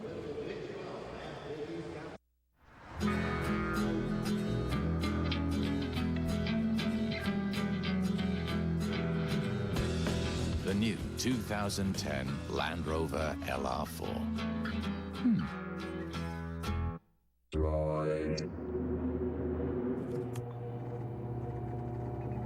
What this droid does will change how you do movies. With Blockbuster On Demand, this does hit films on a 4.3-inch screen so big, the way you see them will never be the same.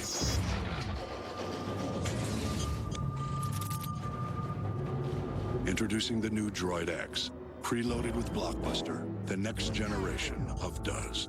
You can buy furniture online at RaymoreFlanagan.com or at any Raymore and Flanagan showroom and have it delivered anywhere in the Northeast in 3 days or less. Brighten Mom and Dad's dining room in Connecticut. Help furnish your son's loft in Manhattan. Surprise your daughter with a comfy bed in Buffalo.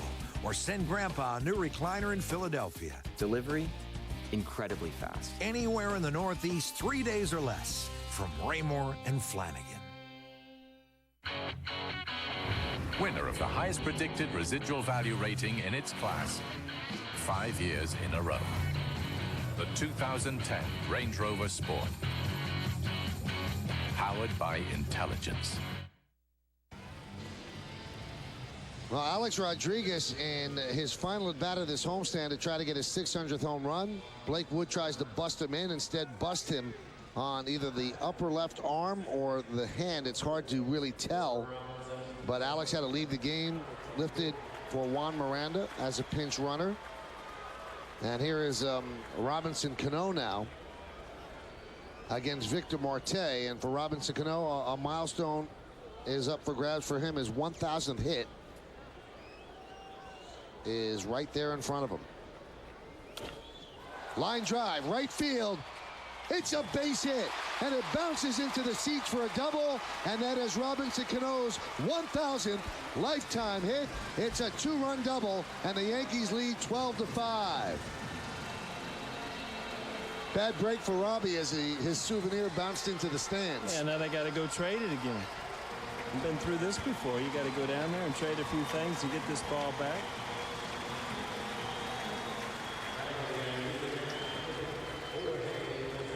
Didn't waste any time. He jumped on the first pitch and roped it. Man, he's had beautiful swing all season long. It's just a thing of beauty. Solid line drive that Gordon can't get to, and the ball hops into the seats. Here it is on Yesmo. Give you more time to appreciate it. Infield is in for Posada, and he swings and misses at a Marte offering.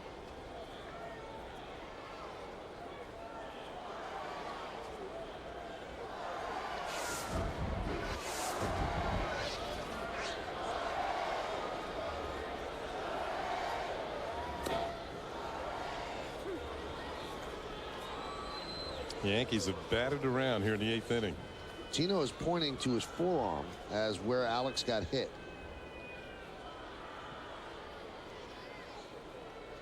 The forearm's much better than the hand, so.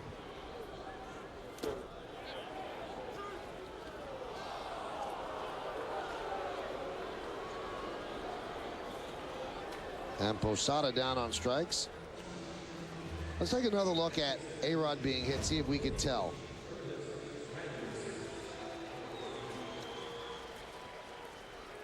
It's just hard to tell from that angle. Looked like it hit him twice to me. Yeah, he's pointing to his forearm. And Granderson skies one deep to left field down the line. Pasednik leaps and makes the play. What a 4-game set for Scott Pasednik. One of the few Royals that showed up here in the Bronx. He goes up and he comes down with the foul ball to end the inning. But the Yankees pull away here in the 8th. Looking for more, but Scott Pasednik had other ideas. Just a beautiful play as we go to the 9th.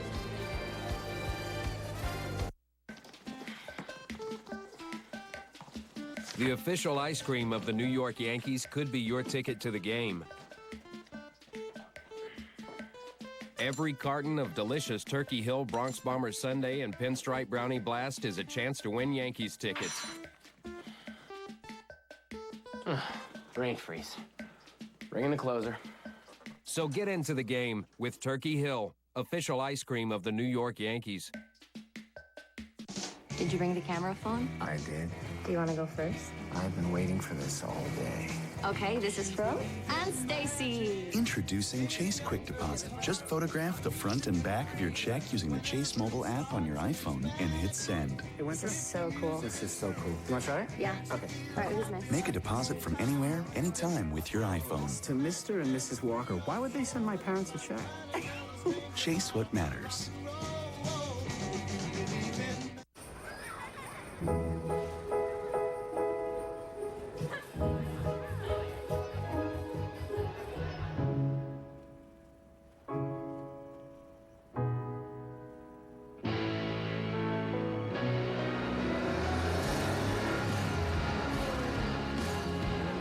Audi retains its value better than any other German luxury brand. Experience the Summer of Audi event and get over 130 channels of Sirius satellite radio for 3 months at no charge.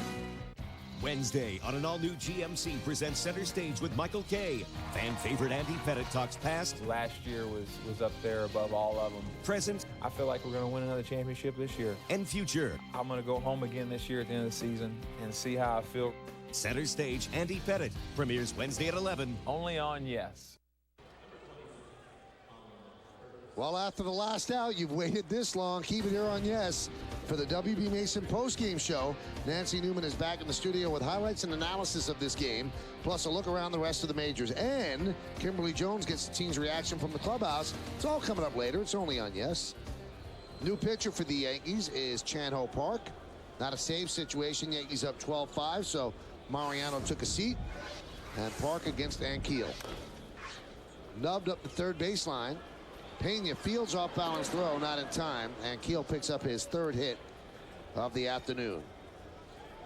Well, it's not as loud as the one he hit off the facing out in the right field upper deck, but I tell you what, he showed some good range in center field too. I mean, he has good speed. It's like his power's coming back. You know, obviously as a former pitcher, he's got a good arm, so he should be able to fill in pretty well for David DeJesus.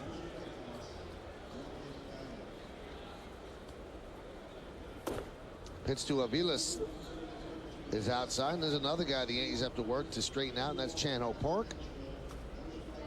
You saw his numbers. They are not what the Yankees expected.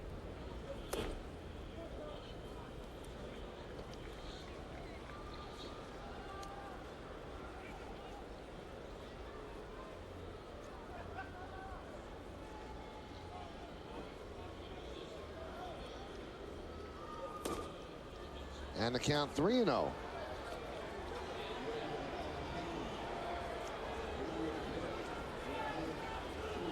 Yankees 12 runs on 14 hits, and the Royals 5, 8, and 2.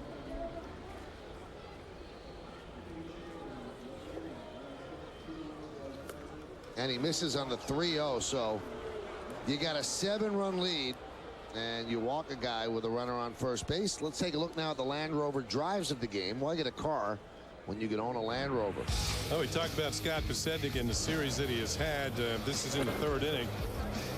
Not known as a home run hitter. This is 4th of the year. It's the Paul, but this one is really starts. This is in the 8th. Another 2-run shot, his 5th home run of the year. Scott Pasendik's had himself 3 hits today and 4 runs batted in. Those are our Land Rover drives of the game. Definitely been all world this series. Defensively, offensively, he's stolen bases, hit the ball, hit for home run, hit for power. He's done everything.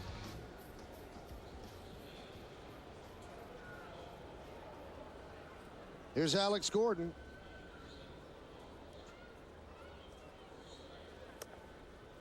And after a trip from Island, Park throws the ball outside.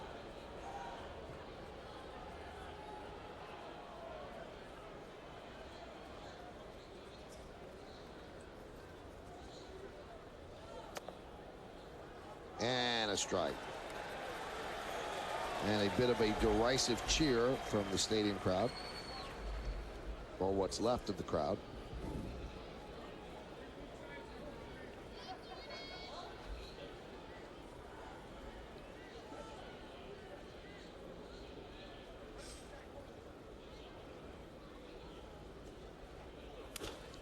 Hot shot to second. This could be 2. There's 1 on the first. It's a double play. 4-6-3. Hard hit off the bat of Gordon as Yankees moves to third.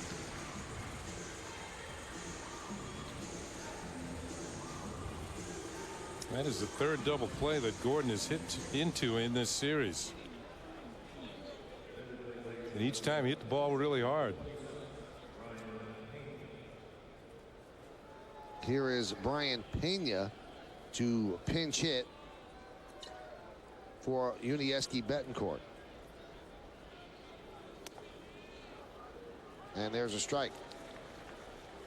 Brian spelled B-R-A-Y-A-N. He's from Cuba, and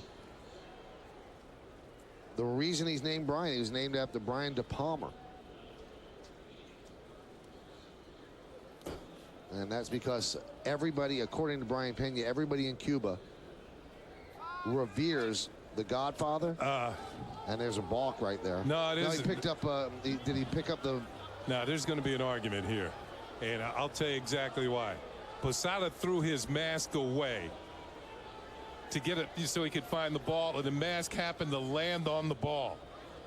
And you're not allowed, we saw this the other day, you're not allowed to touch the ball with your mask. But Posada actually threw the mask away, and the mask happened to roll and land on top of the ball.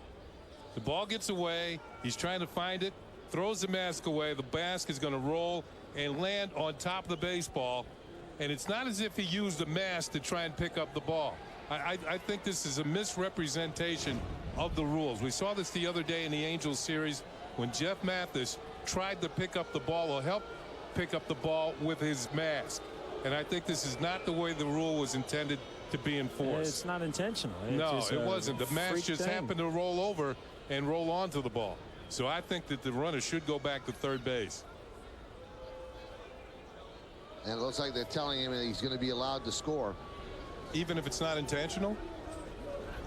The other day, Mathis actually used the mask to scoop the ball into his glove. But this is the other day. Now watch, this is completely different. He used the mask to stop the ball. The mask was in his hand. So they're calling an error on Posada, even though he threw his mask away and the mask happened to land on the ball.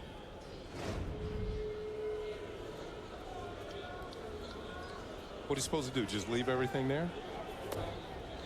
Pena swings and misses. I wonder if you call time there. If it's still if the ball's in play, you can't call time. So that's going to be an error on Posada that allows Yankees to score. There was no intent on his part. You see something different every day, although that's something similar than earlier in the week. And very quickly on Pena being Brian De Palma, and everybody in Cuba loves the Godfather and Scarface. So that's why his name Brian.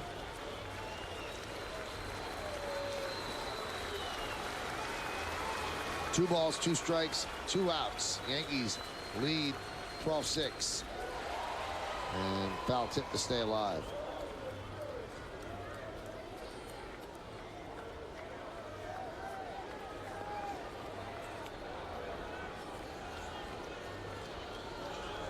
That looked like the play that you see on the scoreboard with the hat game with the ball. Yeah, exactly. The 2-2. 3-2. You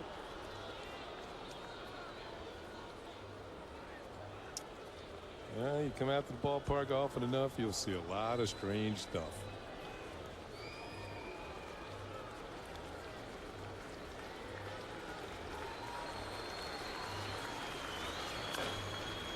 Soft ground ball to first, and it gets past Teixeira. Of course, the game has to continue. A Gold Glove first baseman commits an error. E3 on Teixeira.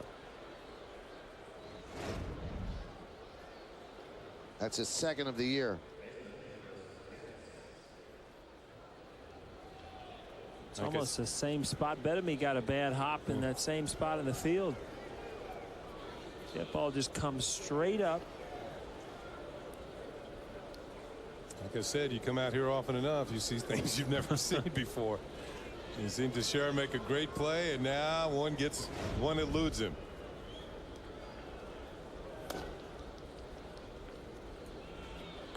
I just want to make clear about the Godfather and Scarface. You're either named after Francis Ford Coppola, who did The Godfather, or Brian De Palma, who did Scarface. That's why Brian Pena is Brian Pena. It has nothing to do with The Godfather. We know that Francis Ford Coppola, so we don't want to confuse people. I was a little confused. You were confused? I'm glad you straightened that out for me. You got it. So he could have easily have been Francis Pena. They decided to go with Brian. Brian sounds a little better, doesn't it? Yes.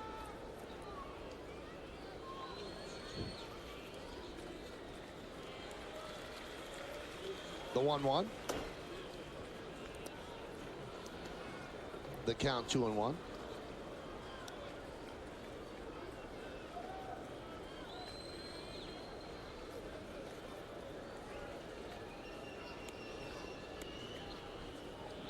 And the pitch. Outside to Getz. Now 3-1.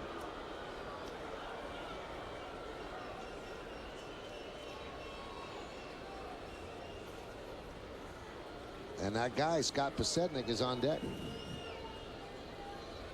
Can't waiting to get another at bat, huh? He doesn't want to leave New York. And he's going to get another at bat. Crowd getting very restless with Channel Park, and they're saying what Joe Girardi and Dave Allen are thinking.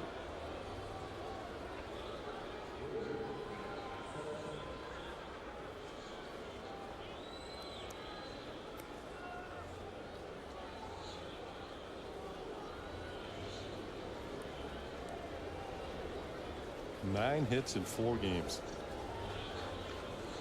2 home runs today, 3 hits today, and a real fine play to end the bottom of the 8th inning on Curtis Granderson's foul ball.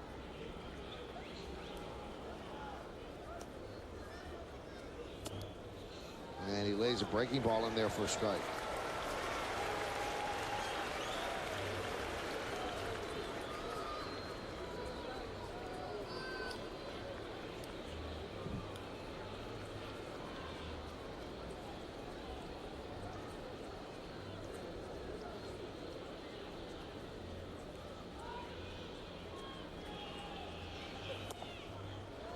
Count 1-1.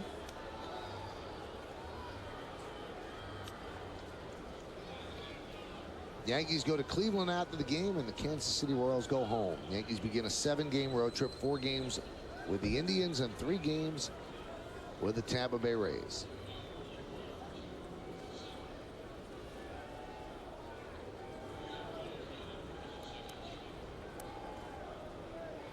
An announced crowd of 47,890. Very few left. Hardy souls. And now a conference between Park and Posada. Hey, traveling this season? Take the Yankees with you. Subscribe to MLB.tv today to see every Yankee game live or on demand on your computer. Visit Yankees.com to order and get more details. MLB.tv. Baseball everywhere.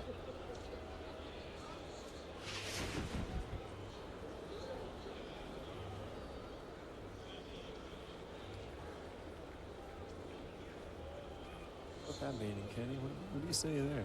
Well, you saw him step off before, so they weren't happy with the selection. There's a fastball strike, 1-2, and the Royals are down to their final strike.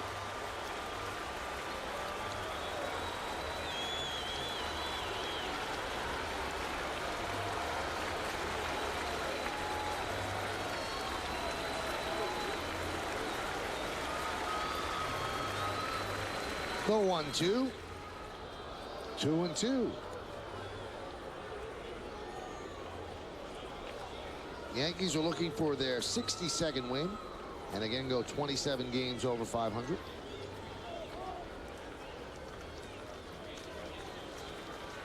This would be the Royals' 56th loss after 42 wins. 2 balls, 2 strikes, 2 outs, 2 on the pitch.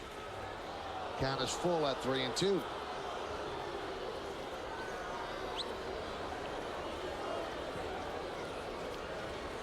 So the runners will go. Pena from second and Getz from first.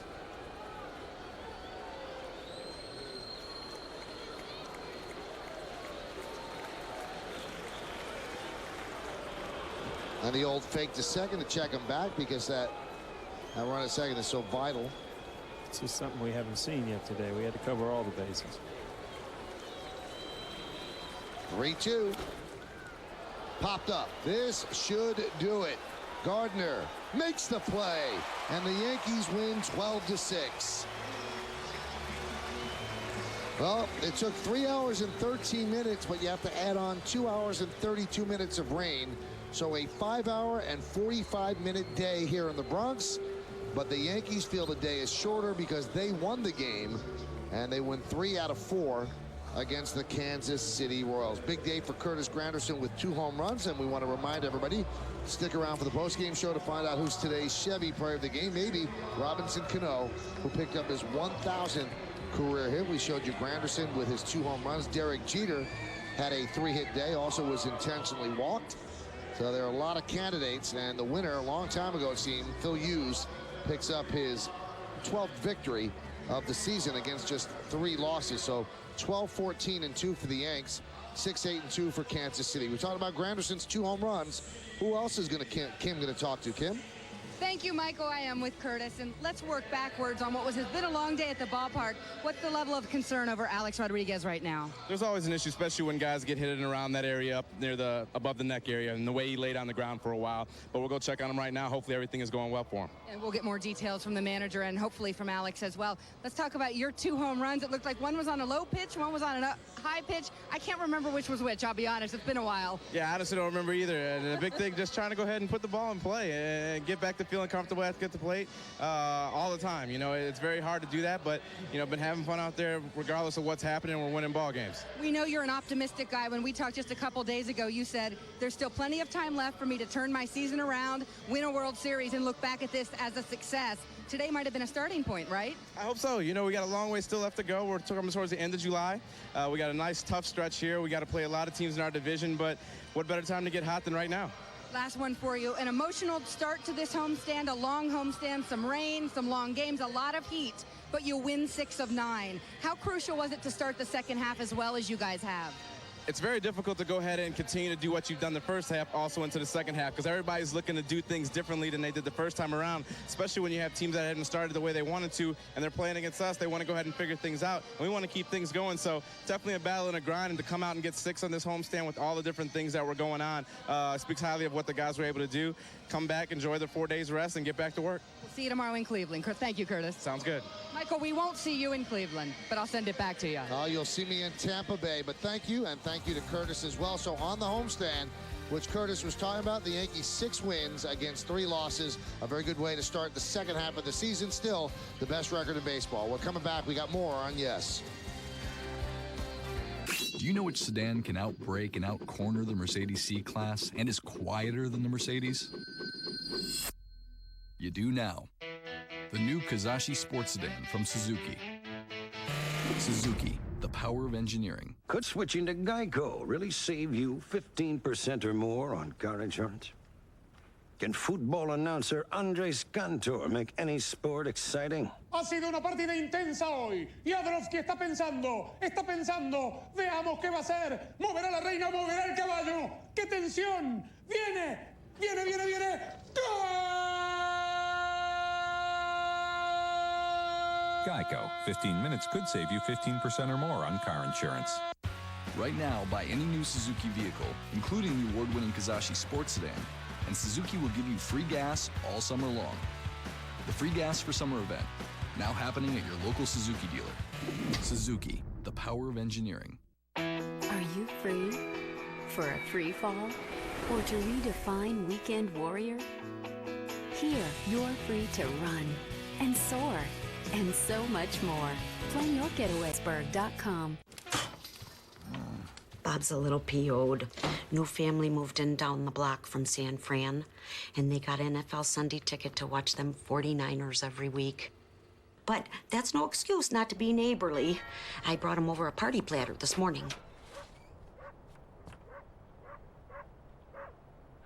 You're very tolerant, Lorraine. Watch your favorite team wherever you live. Upgrade to NFL Sunday Ticket today. Are you free to be one with nature or one of thousands in the revolution? Here, you're free to discover and laugh and so much more.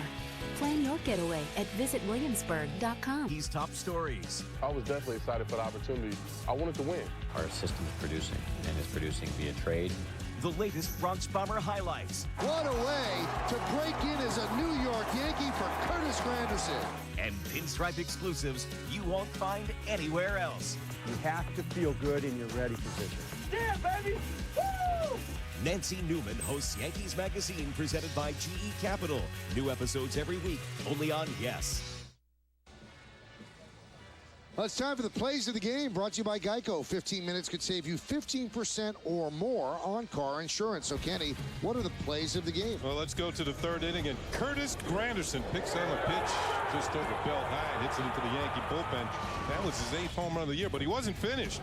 In the 4th inning, he tacks on another into the second deck and right, his 9th home run of the year. Had a couple of hits, couple of home runs, 2 runs batted in. Those are our Geico plays of the game. Yankees with 12 runs on 14 hits. They committed 2 errors, and the Royals 6-8-2. Phil Hughes gets the win. O'Sullivan the loss. Rodriguez 2 for 4, double 3 ribby, still sitting on 599 home runs. Granderson a big day. Cano as well, and he picked up his 1,000th career hit with that double in the 8th inning. Coming up on the Yes Network, stay tuned for the WB Mason postgame show with Nancy Newman and Kimberly Jones. Special thanks to senior producer Bill Boland, coordinating director John Moore, vice president of operations Ed Delaney, our supervising producer Woody Fryman, and the executive producer of the Yes Network is Mr. John J. Filippelli. Join us again tomorrow for Yankees baseball as the Bombers take on the Indians from Progressive Field in Cleveland, Ohio. Our coverage begins at 6:30 p.m. right here on the Yes Network.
9 home runs, 46 runs batted in.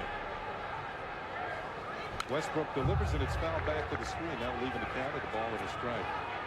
Pretty good swing for Derek. You'll be able to tell right away with Westbrook if he has that good action down. He'll get a lot of ground balls.